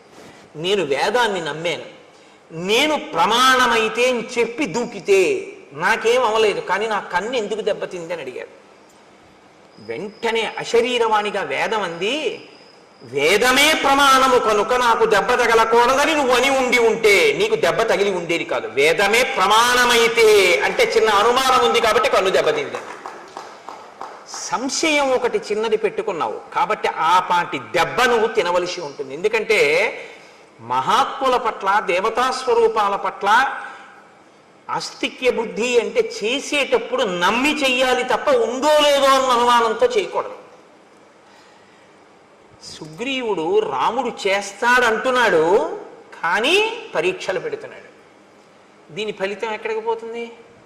కాబట్టి ఇప్పుడు రాముడి మీదకి తోయకండి. రాముడికి తెలిసి రాముడు కావాలని బాణం వేయలేదు, ఓ కొమ్మ మీద తన్ని కూర్చోబెట్టాడని, లక్ష్మణుడికి కొమ్మ వేయలేదని, అందుకని రాముడు బాణం వేయకుండా బాగా దెబ్బలు తిన్నాక వెనక్కి తీసుకొచ్చి బుద్ధి వచ్చిందా అని చెప్పి అప్పుడు దండయించాడు అనుకో. ఒక నలా అయితే అసలు వాళ్ళలేదు అప్పుడు. అప్పుడు మీరు రాముని యొక్క శీలాన్ని మీరు అవమానించినట్లు అవుతుంది. రాముడు అలా ఉండడు, ఆయన త్రికరణ శుద్ధి. రామో దీర్ణాభిభాషతే, అమ్మా నాకు 2 మాటలు మాట్లాడడం చేత కాదమ్మా అన్నాడు ఆయన. కాబట్టి నేను చంపుతాను అని మాట ఇచ్చినటువంటి రాముడు చంపకుండా ఉండి మీ ఇద్దరు ఓలా ఉన్నారు అందుకు చంపలేదు అని రాముడు చెప్తే రాముడు అబద్ధం అన్నట్టు అవుతుంది. అప్పుడు మీరు రామాయణాన్ని సరిగ్గా పరిశీలన చేయలేదు, రామాయణం బాగా అర్థం చేసుకునే ప్రయత్నం మీరు చెయ్యలేదు అని గుర్తు. సుగ్రీవుడు రాముణ్ణి నమ్మాడు, కానీ అంటే but is a bit of poison, కానీ అనేటప్పటికి అందులో చిన్న అనుమానం ఉంది. అనుమానం ఉండి ఆయన యందు నమ్మకం కలగడానికి ఆయనకే పరీక్షలు పెట్టి క్లేశాన్ని కల్పించినందుకు మహాత్ముడైన రాముడు ఇబ్బంది పడ్డాడా? ఈశ్వరుడికి అనవసరం. రాముడు ఈశ్వరుడని మాట్లాడకండి. ఇప్పుడు రాముడు ఈశ్వరుడని మాట్లాడేశారనుకోండి, మీరు మళ్ళీ కథ ఇంకొక పొంత తొక్కేస్తుంది. ఇప్పటి వరకు నరుడనేగా మనం మాట్లాడుకుంటున్నాం, అలాగే మాట్లాడుకుందాం. కాబట్టి నరుడిగా అలా అయితే వెంటనే శంఖచక్రాలు గదా బాణ పద్మం చూపించేసి నీ మొహం ఇచ్చా నేను విష్ణువుని రా అని చెప్పచ్చు. అలా చెప్పలేదుగా. అస్థిపంజరాన్ని ఎత్తి అవతల పారేయమంటే ఎత్తి అవతల పారేసాడు. నరుడిగానే చూపిస్తున్నాడు, తనకే ఉపకారం కావాలన్నట్టే చూపిస్తున్నాడు ఆయన. సీతమ్మని నువ్వు వెతికి పెట్టాలన్నట్లు. కాబట్టి ఇప్పుడు మహాత్ముడి జోలికి వెళ్ళాడు అని మీరు చెప్పవలసి ఉంటుంది. ధర్మాన్ని అనుష్ఠించేటటువంటి వాడు, సత్యాన్ని పట్టుకున్నవాడు, మిత్రధర్మానికి కట్టుబడ్డవాడు, శక్తి ఉండి ప్రతిజ్ఞ చేసిన వాడైనా అలా కుదరదయ్యా, నువ్వు చేసినా నేను నమ్మను, నువ్వు ఇవి చేస్తేనే నేను నమ్ముతాను అనేసి ఉంటే ఇంకోలా ఉంటుంది. నువ్వు ఇంద్రుడంతటి వాడివి, ఇంద్రుడిని గెలుస్తావు కానీ అంటూ ఉండడం మాట ఒకలా, లోపల ఒకలా సుగ్రీవుడికి ఉంది. కాబట్టి ఇప్పుడు రాముడు బాధపడ్డాడా లేదా పక్కన ఉంచండి. కుమారిల భట్టనే అంతటి వారు సాక్షాత్ సుబ్రహ్మణ్యావతారం అయినా కూడా అనుమానం వ్యక్తం చేసినందుకు దెబ్బతిన్నారే, మరి అది సుగ్రీవుడికి మాత్రం ఎందుకు వర్తించదని మీరు అనుకుంటున్నారు? అంత పెద్ద రక్షణ ఉంటుంది, కానీ ఆ రక్షణ పొందడానికి ముందు చేసిన పాపం కడిగేసుకోవాలి. ఇది పోవాలి. ఇది కడగడానికి ఈశ్వరుడు రామునికి ఇద్దరూ ఒక్కలా ఉండి బాణం వెయ్యలేనటువంటి పరిస్థితి ఉత్పన్నమవుతోంది. కాసేపు బాణం వేయకుండా ఉండడమే మంచిదన్న బుద్ధిని ప్రచోదనం చేశాడు. అప్పుడే రామాయణాన్ని రామాయణంగా మీరు అర్థం చేసుకున్నట్టు అవుతుంది. ఇప్పుడు రాముడి దోషం ఏముంది? ఆయన అదే చెప్పాడు, మీ ఇద్దరూ అశ్విని దేవతల్లో ఉన్నారు, ఒక్క బాణం సరే వేసేద్దాం ఏమైతే అయింది అని వేసేయడానికి అది మామూలు బాణం కాదు, ప్రాణాలు ఉగ్గడించేస్తుంది. నువ్వు చచ్చిపోతే ఇక నా జీవితం వ్యర్థం. ఎందుకంటే నేను ధర్మం తప్పలేదన్నాడు. నేను ఎప్పుడు ధర్మం తప్పలేదు. మిత్రుణ్ణి చంపేసి మాట ఇచ్చి నిన్ను కాపాడతాను అని అగ్నిసాక్షిగా నేను నీతో స్నేహం చేసి ఎవరెవరో గుర్తుపట్టలేకపోతున్నాను అని తెలిసి కూడా బాణం వేసేనా? వాలి చచ్చిపోతే పర్వాలేదు, రెండో కోణం కూడా ఉంటుంది కాబట్టి తెలియకుండా వేసినప్పుడు నీ మీద పడి ఉంటే ఎలా వేయమంటావు? అందుకు వెయ్యలేదన్నాడు. ఇప్పుడు ఎక్కడ రాముడి దోషం ఉంది నాకు చెప్పండి. ఎందుకు రాముడి మీదకి పెట్టి చూస్తారు మీరు? ఇంకొకలా చూడండి. కిష్కింధకాండ దగ్గరికి వచ్చేటప్పటికి ఉన్న ఇబ్బంది ఏమిటంటే, కిష్కింధకాండలో రాముణ్ణి సరిగ్గా అర్థం చేసుకునే ప్రయత్నం లేక రాముని యందు దోషం ఆరోపించి చెట్టు చాటు నుంచి కొట్టాడు, వాలితో ఇలా అన్నాడు, బాణం వేయకుండా వచ్చేసాడు, సుగ్రీవుడు 2 మాటలు దెబ్బలు తిన్నాడు, ఇవన్నీ ఏవో తెలివి తక్కువ మాటలు అంటుంటాం మనం. కానీ సక్రమంగా మీరు అర్థం చేసుకుంటే రామచంద్రమూర్తి యొక్క శీల వైభవం మీకు అర్థమవుతుంది. మీకు ఒక యథార్థం చెప్పనా? మీరు ఇలా అర్థం చేసుకోవడానికి ప్రయత్నించినప్పుడు అర్థం అవ్వడం కూడా రామానుగ్రహంగానే అర్థమవుతుంది. ఆ రామానుగ్రహంతో అర్థమై మీరు మనసులో అంత ఆనందించగానే, రామా ఎంత ధర్మాత్ముడవో అని ఆలోచించగానే మీ యందు ఒక మార్పు వస్తుంది. ఏమిటో తెలుసా అండి? మీరు మహాత్ముల జోలికి వెళ్ళరు. తప్పు వాళ్ళ జోలికి మనం వెళ్ళకూడదు అన్న నిశ్చయాత్మక బుద్ధితో ఉంటారు కాబట్టి మీకు ఇబ్బందులు రాకుండా ఉంటాయి. సరికదా? మహాత్ముల యందు అలా ప్రవర్తించకపోవడం మీకు సత్య ఫలితాన్ని ఇస్తుంది. ఏ సత్య ఫలితం? విజయాన్ని మీకు ఇస్తుంది. అది మీకు వెంటనే చూపిస్తారు మహర్షి. ఎంత గమ్మత్తుగా ఉంటుందో అందుకే రామాయణం. కాబట్టి చూడండి, ఇప్పుడు మెడలో పుష్పమాల వేసి గజపుష్పీం ఇమాం పుల్లాం ఉత్పాట్య శుభలక్షణాం కురు లక్ష్మణ కంఠేస్య సుగ్రీవస్య మహాత్మనః. ఇప్పుడు ఆ పాపము కడగబడినటువంటి మహాత్ముడు కాబట్టి ఈ గజపుష్పమాలతో నువ్వు యుద్ధానికి వెళ్ళు. ఆయన మళ్ళీ బయలుదేరి నడుస్తున్నారు. అగ్రతస్తు యయౌ తస్య రాఘవస్య మహాత్మనః సుగ్రీవ సంహతగ్రీవో లక్ష్మణస్య మహాబలః పృష్ఠతో హనుమాన్ వీరో నలో నీలస్య వానరః తారశ్చైవ మహాతేజ హరియూధ సయూధపః. ముందు లక్ష్మణుడు సుగ్రీవుడు నడుస్తున్నారు, వారి వెనక రాముడు నడుస్తున్నారు.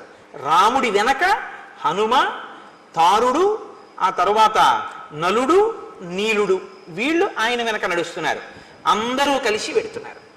ఆకాశం అంతెత్తు పెరిగిపోయినటువంటి చెట్లు, లతలు అవన్నీ కనపడి ఏదో పెద్ద నృత్యాలు, పాటలు అవి వినపడుతున్నట్టు మధురమైనటువంటి ఫలములతో, పుష్పములతో నిండిపోయి, కానీ ఆ వనంలోకి ఒక పక్షి కూడా వెళ్లకుండా కనపడింది రాముడికి. ఆశ్చర్యపోయి, ఇన్ని ఫలములు, ఇన్ని పుష్పములు ఉండి, ఇన్ని చెట్లుంటే ఒక పక్షి అయినా ఉండాలి కదా, ఏదీ లేదేంటి? ఆశ్చర్యపోయి ఆయన సుగ్రీవుణ్ణి అడిగాడు, ఏమిటి ఇలా ఉంది వనం? రాముడు చాలా గొప్పగా అడుగుతాడండి. ఒక ప్రశ్న వేయడం అంటే ఆయన అలా ఉంటుంది. ఇన్ని చెట్లుంటే పక్షులు ఉండాలి, చెట్లున్నాయి, పళ్ళున్నాయి, తేనె పట్లున్నాయి, పువ్వులున్నాయి, పక్షి లేదు, మృగం లేదు, మనిషి లేడు. ఎందుకు లేదు అలాగా? ఏమిటి దీని విశేషం? సుగ్రీవా, నీకేమైనా తెలుసా? కిష్కింధని పరిపాలించావుగా కొంతకాలం, చెప్పు అన్నాడు. అంటే ఆయన అన్నాడు, అత్ర సప్తజనానామ మునయః సంసితవ్రతాః సప్తైవాసన్నధ శీర్ష నియతం జలశాయినః. ఇక్కడ సప్తజనులు అనబడేటటువంటి మునులు ఉండేవారు 7. వారు చెట్టు కొమ్మలకి కాళ్ళు పైకి పెట్టి తల కింద పెట్టి తపస్సు చేసేవారు. వారు 7 రోజులకొక్కసారి బయటికి వచ్చి వాయువుని భక్షించేవారు. వాళ్ళు నీటిలో పడుకునేవారు. అంత ఘోరమైనటువంటి తపస్సు చేశారు. సప్తరాత్ర కృతాహార వాయునా వనవాసిన దివం వర్ష శతైర్యాత సప్తభి సకళేబరాహ. 700 సంవత్సరములు అలా తపస్సు చేశారు. తపస్సు చేశాక వాళ్ళు సశరీరంగా స్వర్గానికి వెళ్ళిపోయారు. వారు ఇప్పటికీ అప్సరసలతో కలిసి ఈ వనంలోకి వచ్చి క్రీడిస్తూ ఉంటారు. అప్పుడు ఇక్కడ గొప్ప గొప్ప నాట్యములు, అందెల రవళులు, సంగీత ధ్వనులు వినపడుతుంటాయి.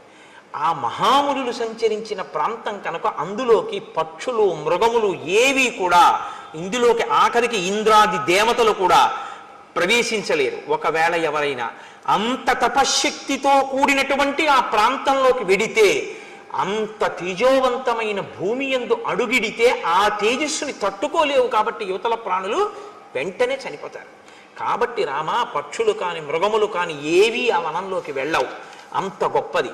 రామ, ఇక్కడ ఒక విషయం చెప్పాలి నేను అని కురు ప్రణామం ధర్మాత్మన్ తాన్ సముద్దిశ్య రాఘవ లక్ష్మణేన సహ భ్రాత్ర ప్రయత సంయతాంజలి. రామ, ఒక్కసారి ఇక్కడ ఆగి ఆ వనం వంక తిరిగి లక్ష్మణ సహితుడవై ఒక నమస్కారం చేయి. ఎందుకు చేయాలి?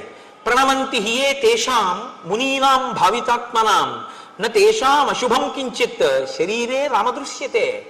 ఈ సప్త జనులు అనబడేటటువంటి వాళ్ళు తపస్సు చేసినటువంటి వనం వంక తిరిగి ఎవరు నమస్కారం చేస్తారో వాళ్ళకి రోగాలు రావు, వాళ్ళు అనుగ్రహిస్తారు, పైగా వారికి ఉత్తర క్షణంలో విజయం కలుగుతుంది. ఎవరు చెప్తున్నారు ఈ మాట? సుగ్రీవుడు చెప్తున్నాడు. అంటే ఒక కార్యం మీద వెళ్ళేటప్పుడు మహాత్ములు ఉండి వెళ్ళిన భూమికి నమస్కరించినా సరే వాళ్ళని తలుచుకుని విజయం కలుగుతుంది, శరీరానికి అనారోగ్యం కూడా రాదు. మహాత్ములకి నమస్కారం చేస్తే ఈ సజ్జ ఫలితం ఉంటే మహాత్ముల పట్ల ఇంకొకలా ప్రవర్తిస్తే దానికి ఫలితం ఉంటుందా ఉండదా? సజ్జ ఫలితం వెనకది ఆ ఫలితం, ఇప్పుడు ఈ ఫలితం. అంటే వారి మరణిస్తారని గుర్తు, సుగ్రీవుడి మనోరథం ఈడేరుతుందని గుర్తు. మీరు అందుకే కిష్కింధకాండ చాలా జాగ్రత్తగా గమనించవలసి ఉంటుంది. కిష్కింధకాండ ధర్మ సూక్ష్మములతో ఉంటుంది. ఎక్కడికక్కడ మహర్షి మనకి విషయాలు చెప్తుంటారు. అందుకే మహాత్ములైనటువంటి వారు కనపడ్డప్పుడు మీరు ఒక్క నమస్కారం చేసి పరమ గౌరవంతో నిలబడితే చాలు, మీకు ఈశ్వరానుగ్రహం వచ్చేస్తుంది. మహాత్ముల పట్ల మీరు వ్యతిరేకంగా ప్రవర్తిస్తే చాలు, వ్యతిరేక ఫలితం కూడా వచ్చేస్తుంది. కాబట్టి ఇప్పుడు ఒక నమస్కారం చెయ్యి అంటే తతో రామస్సహ భ్రాత్రా లక్ష్మణేన కృతాంజలి. నమస్కారం చేసి అభివాద్యతు ధర్మాత్మా రామో భ్రాతా చ లక్ష్మణ సుగ్రీవో వనరాశ్చైవ జగ్ముహు సంహృష్ట మానసాహ. సంతోషంగా వాళ్ళందరూ కలిసి ఆ కిష్కింధానగరం వైపుకి వెళ్ళారు. వెళ్ళిన తర్వాత సుగ్రీవుడు ఒక మహానాదం ఒకటి చేశాడు. ఆ మహానాదానికి అక్కడ ఉండేటటువంటి గోవులన్నీ కూడా తోకలెత్తి పారిపోయాయి. ఆకాశంలోనూ చెట్ల మీద ఉన్నటువంటి పక్షులన్నీ గుండెలు బద్దలై నేల మీద పడి మరణించాయి. అంత పెద్ద మహానాదం చేశాడు. అప్పుడే సుగ్రీవుణ్ణి తరిమేశానన్న ఆనందంతో అంతఃపురంలోకి వెళ్ళి తారతో క్రీడిస్తూ మధుపానాసక్తుడై ఉన్నాడు వాలి. శ్రుత్వాతు తస్య నినదం సర్వభూత ప్రకంపనం మదశ్చైక పదే నష్టః క్రోధాశ్చాపతితో మహాన్. వెంటనే ఇప్పుడిప్పుడు వీణ్ణి నేను ఇంత యుద్ధం చేసి నెత్తురు కారేటట్టు కొట్టి తరిమొచ్చాను, మళ్ళీ వచ్చి సింహనాదం చేస్తున్నాడు ఆ యుద్ధానికి అని విపరీతమైన క్రోధం వచ్చి లేచి నిలబడ్డాడు వాలి.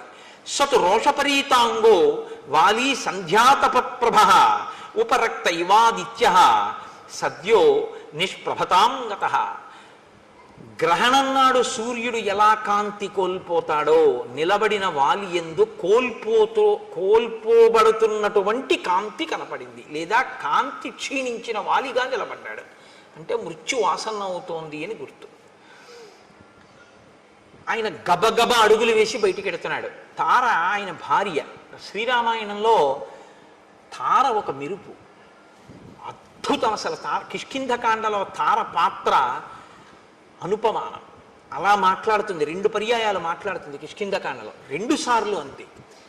మీరు చెవులు ఒగ్గి వినాలన్నమాట తార మాట్లాడుతుంటే. అలా మాట్లాడుతుంది. బృహస్పతి యొక్క కుమారుడు తారుడు, తారుని యొక్క కూతురు తార. అందుకని తాతగారి తెలివితేటలన్నీ వచ్చాయి ఆవిడికి. మీరు శ్రీరామాయణంలో ఇంకో గమ్మత్తుంది. రామాయణంలో కొన్ని జంటలు కనపడతాయి మీకు. దశరథుడు 3 భార్యలు, సీత రాములు, అహల్య గౌతముడు, తార వాలి, రావణుడు మండోదరి. ఇలా ఒక్కొక్క జంటలో ఒక్కొక్క లక్షణం ఉంటుంది. దశరథుడు కౌసల్య సుమిత్ర కైకేయి. కౌసల్య యందు ఉదాసీనుడు, అసలు పట్టించుకోడు. సుమిత్ర యందు తటస్థుడు, పట్టించుకున్నాడో పట్టించుకోలేదో, విన్నాడో వినలేదో తెలియదు. కైకేయి యందు ప్రేమాస్పదుడు, కొంప ముంచేసింది. అహల్య గౌతములు చెయ్యరానంత అపరాధం అహల్య చేసింది. అయినా తన భార్యని ఉద్ధరించుకుని తన పక్కకి తెచ్చుకోవడమే తప్ప భార్యని విడిచిపెట్టడం అన్నది సనాతన ధర్మంలో లేదని నిరూపించిన వాడు గౌతముడు. తార వాలి. తార ఏది చెప్పినా వింటాడు, నోర్మొయ్యి అని ఎప్పుడు అంటాడు, చక్కగా వింటాడు. తను చేసేదే చేస్తాడు తప్ప తార చెప్పిన మాట పాటించాడు వాలి. రావణుడు మండోదరి అసలు భార్యగా చూసినట్లు కూడా మీకు కనపడదు. అంత మహాపతివ్రత. మహర్షి స్పష్టంగా చెప్పారు రామాయణంలో, సీతమ్మ ఎంత సౌందర్యవతో మండోదరి అంతే సౌందర్యవతి. నా ఎందు కనపడని ఏ అందం నీకు సీతమ్మ ఎందు కనపడిందిరా, నీకు మృత్యువు కోసం వెళ్ళావు తప్ప అంది మండోదరి. కాబట్టి రావణాసురుడు అనబడేటటువంటి వాడు ఇంత గొప్పదైనా మండోదరిని అసలు ఎప్పుడు భార్యాస్థానంలో ఇవ్వవలసిన కనీస గౌరవం కూడా ఇవ్వనివాడు. కాబట్టి ఆవిడ చెప్పడం ఈయన వినడం అన్నది అసలు ఉండనే ఉండదు. ఆ దాంపత్యం అటువంటి. అయినా ఆవిడ ఆయన్ని అనుగమిస్తూనే ఉంటుంది, మహాపతివ్రత. సీతారాములు దాంపత్యం అంటే వీళ్ళిద్దరిదే రామాయణంలో. ఎందుకో తెలుసా అండి? రాముడు ఏదైనా సీతమ్మతో మాట్లాడతాడు, సీతమ్మ ఏదైనా రాముడితో మాట్లాడుతుంది. సీతమ్మ చెప్పిన దాంట్లోది నేను తీసుకోవలసి ఉంది అనుకుంటే రాముడు ఆవిడ చెప్తేనే వినడం ఏమిటి అనుకోడు, చాలా మంచి మాట చెప్పావో అలా చేద్దాం అంటాడు. ఒకవేళ సీతమ్మ చెప్పింది చేయకూడదు అనుకుంటే ఇది ఒక్కనాటికి చేసే విషయం కాదు, నేనెవరో నీకు బాగా తెలుసు, అయినా నువ్వు ప్రేమతో చెప్పావు, నువ్వు కాకపోతే ఎవరు చెప్తారు, ఫలానా కారణానికి ఇది చేయడం కుదరదు అని వివరిస్తాడు. రాముడు ఏదైనా సీతమ్మకి చెప్తే రాముడు చెప్పిందే సీతమ్మ చేస్తుంది. కానీ రాముడు చేస్తే బాగుంటుంది అనుకుంటే ఆయనకి నేను చెప్పడం బాగుంటుందా అని ఊరుకోదు, చెప్పి తీరుతుంది. ఇది సీతారాములిద్దరిది పెద్దలు కుదిర్చిన వివాహం. దశరథ మహారాజు జనకుడు కుదిర్చిన వివాహం. పెద్దలు కుదిర్చిన వివాహం ఏదో అది రామాయణంలో టోటల్ సక్సెస్. వాళ్ళిద్దరూ అంత ఆదర్శవంతమైనటువంటి జీవితాన్ని గడిపారు. కాబట్టి మనం బతికితే సీతారాముల్లా బతకాలి. దాంపత్యంలో భార్యాభర్త ఎలా ఉండాలి అన్నది రామాయణంలో మీరు శ్రీరామాయణము దాంపత్యమును చదివారు అనుకోండి. నేను మీతో అన్నానుగా, రామాయణాన్ని ఒక్కసారి చదవకండి, రామాయణాన్ని అనేక కళ్ళజోళ్ళు పెట్టుకుతారు. అనేక కళ్ళజోళ్ళు అంటే నా ఉద్దేశం రామాయణము ధర్మశాస్త్రము, రామాయణము జ్యోతిష శాస్త్రము, రామాయణము శకుని శాస్త్రము, రామాయణము పరిపాలనా శాస్త్రము, రామాయణము బంధుప్రీతి, రామాయణము ధర్మశాస్త్రము, రామాయణము ఇదిగో దాంపత్య జీవనము. ఇలా మీరు ఎలా కావాలనుకుంటే అలా రామాయణాన్ని చూడొచ్చు. వెంటనే మీకు రామాయణం నుంచి వచ్చేస్తుంది అంతే సారం. మీరు ఎలా ఉండాలో రామాయణం చెప్పేస్తుంది. అందుకే రామాయణం వేదోపబృంహణం. రామాయణం చెప్పండి లోకంలో ఏమీ ఉండదు, అన్నీ చెప్తుంది రామాయణం. కానీ రామాయణాన్నే మీరు చెప్పాలి, రామాయణాన్నే మీరు చదవాలి, రామాయణాలు చెప్పకూడదు. వాల్మీకి రామాయణాన్నే చదువుకోండి, అంటే మిగిలినవి చదవద్దని కాదు, చదివి సంతోషించండి. వాల్మీకి మహర్షికి ప్రత్యక్షంగా ఆచమనం చేస్తే ఏది కనపడి సత్యమై రచింపబడిందో అది వాల్మీకి రామాయణం ఒకటి. మిగిలినవి అనుభవింపబడి రచింపబడినటువంటి రామాయణాలు. కాబట్టి లోకంలో అందుకే ఓ మాట వచ్చిన ఏదో రామాయణం చెప్పి వెళ్ళాడా అంటారు. అంటే ఏది చెప్పినా రామాయణంలోంచి తప్ప చెప్పడానికి ఇంకో చోటు నుంచి ఉండదు. కాబట్టి ఇప్పుడు ఆ తార వెడుతున్నటువంటి వాలిని ఆపంది. వాలి దంస్ట్రా కరాళస్తు క్రోధా దీప్తాగ్ని సన్నిభ భాత్యుత్పతిత పద్మాభ సంమృణాల ఇవ హ్రద. ఆ వెడుతున్నటువంటి ఆ వాలిని ఆపి తార అంటుంది, నీవు తొందరపడి మళ్ళీ ఇప్పుడిప్పుడే ఏ సుగ్రీవుణ్ణి పిడికిటి పోట్లు పడిచి నెత్తురు కారేటట్టు కొట్టావో ఆ సుగ్రీవుడి మీద యుద్ధానికి నువ్వు మళ్ళీ వెడుతున్నావు. కానీ సాధుక్రోధమిమం వీర నదీవేగమివాగతం శయానాద్దుదిత కాల్యం త్యజ భుక్తామివస్రజం.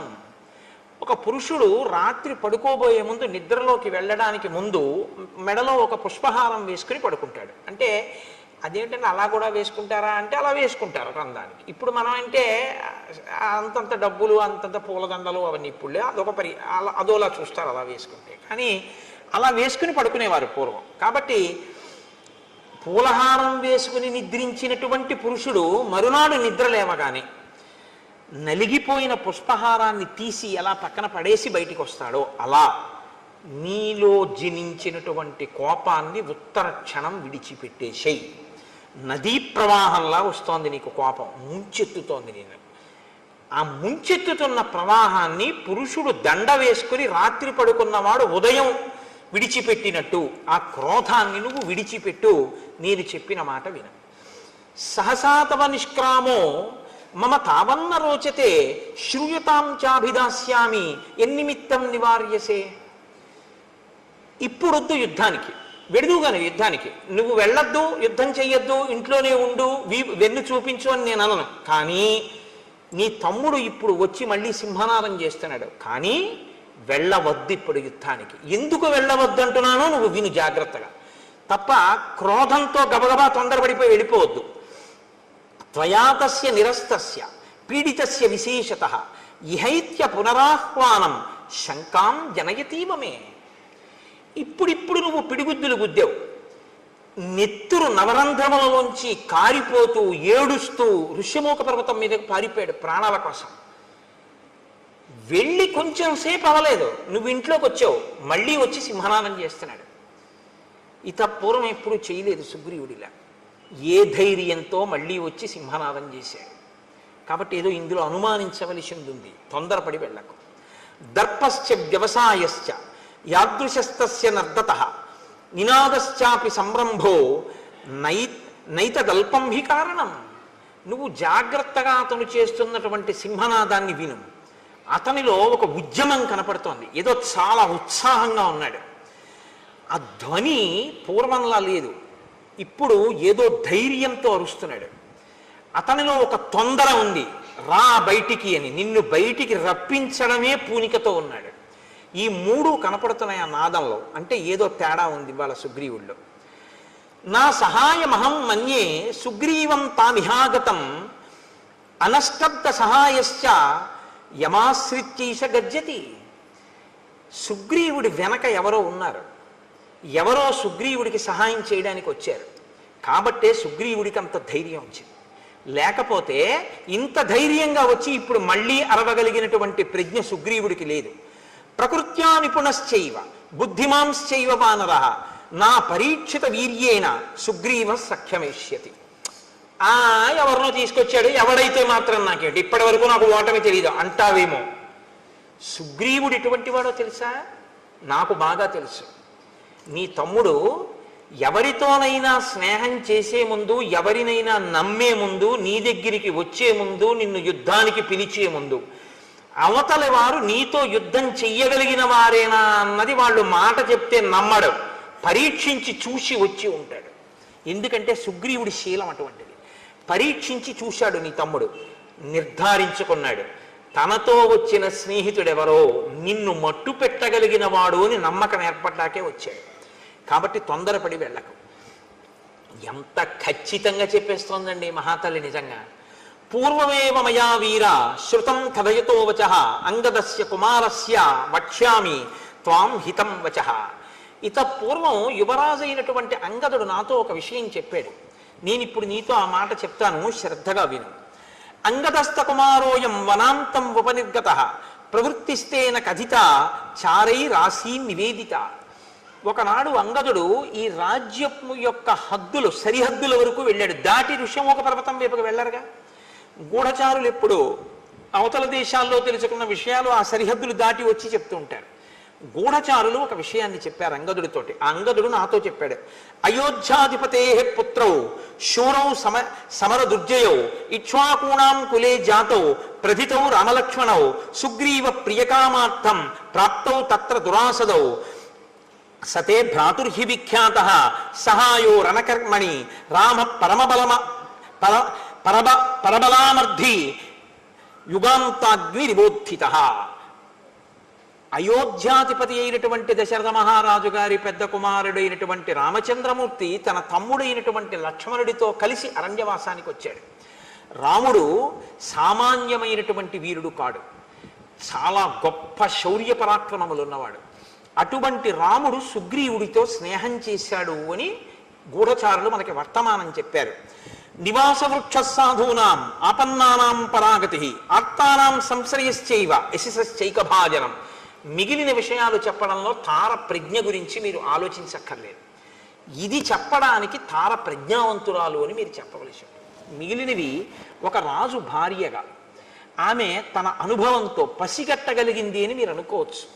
కానీ ఇది చెప్పాలంటే పూర్వపుణ్యం ఉంటే తప్ప చెప్పలేరు.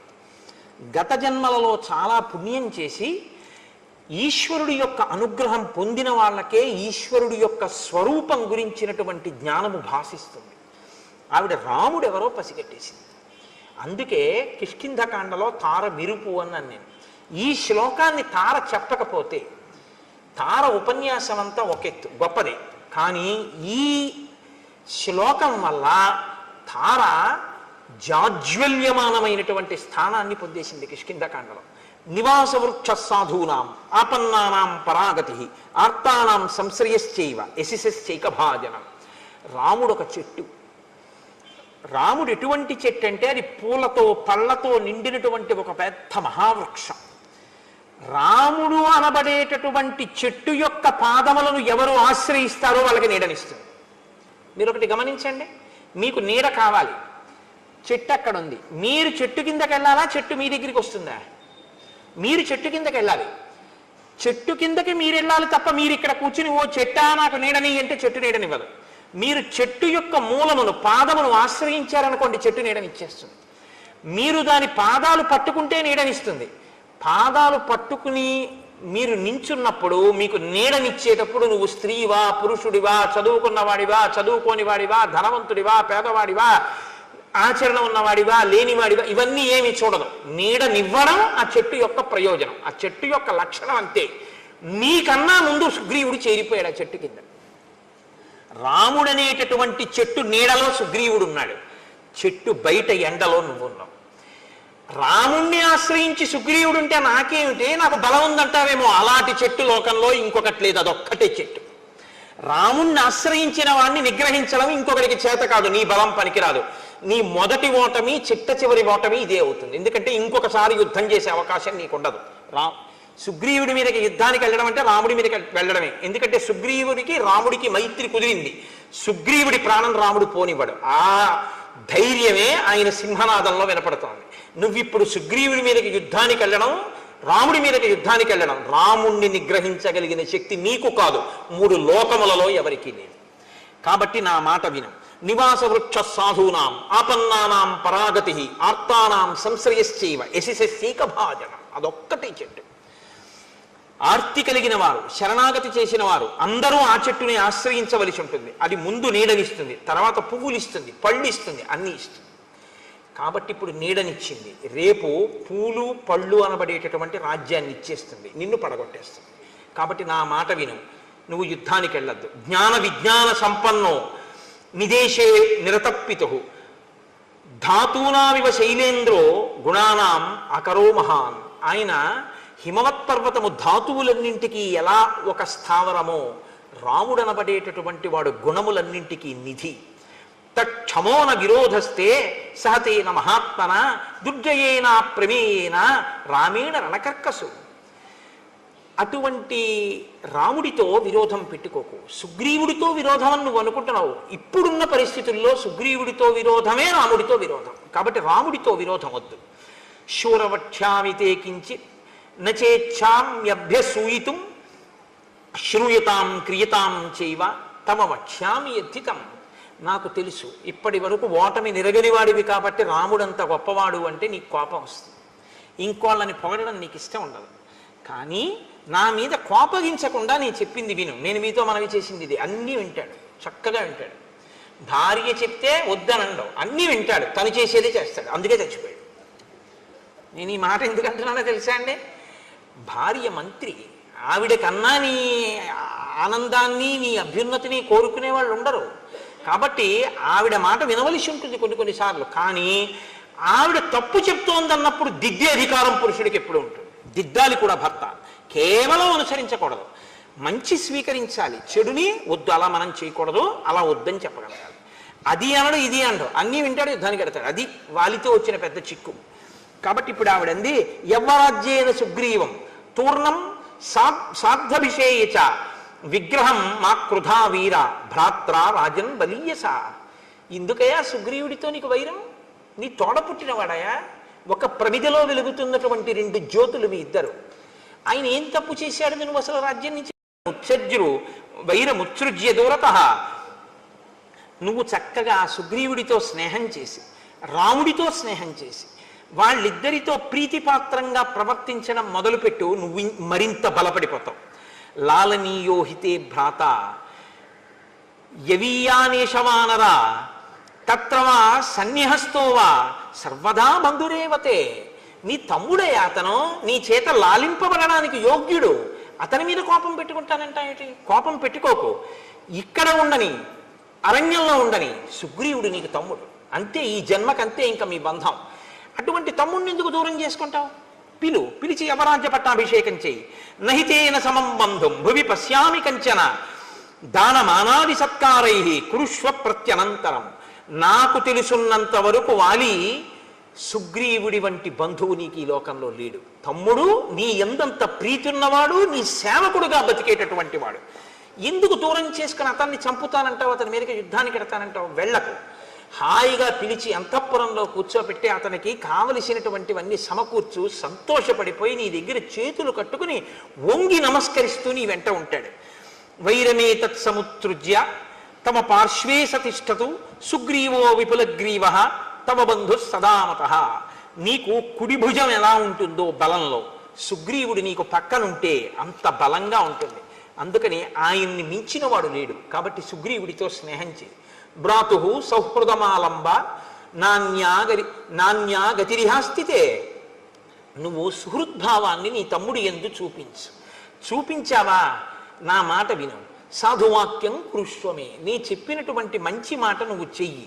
నేను చెప్పినటువంటి హితవచనములను కానీ నువ్వు తప్పకుండా ఆచరిస్తే, యుద్ధం చెయ్యకుండా రాముడితో సుగ్రీవుడితో స్నేహం చేస్తే 10 కాలాలు సంతోషంగా మనం జీవించగలం.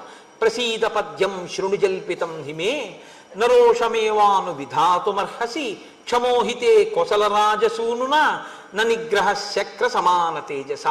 ఇంద్రుడితో సమానమైనటువంటి రాముని తేజస్సుని నిగ్రహించడానికి నువ్వు సరిపోవు. ఆ రాముడు సుగ్రీవుడి వెనక ఉన్నాడు. స్పష్టంగా చెప్తున్నాను, నా మాట నమ్ము. యుద్ధానికి వెళ్ళకు. సుగ్రీవుణ్ణే లోపలికి పిలిచి అవరాజ్యమి.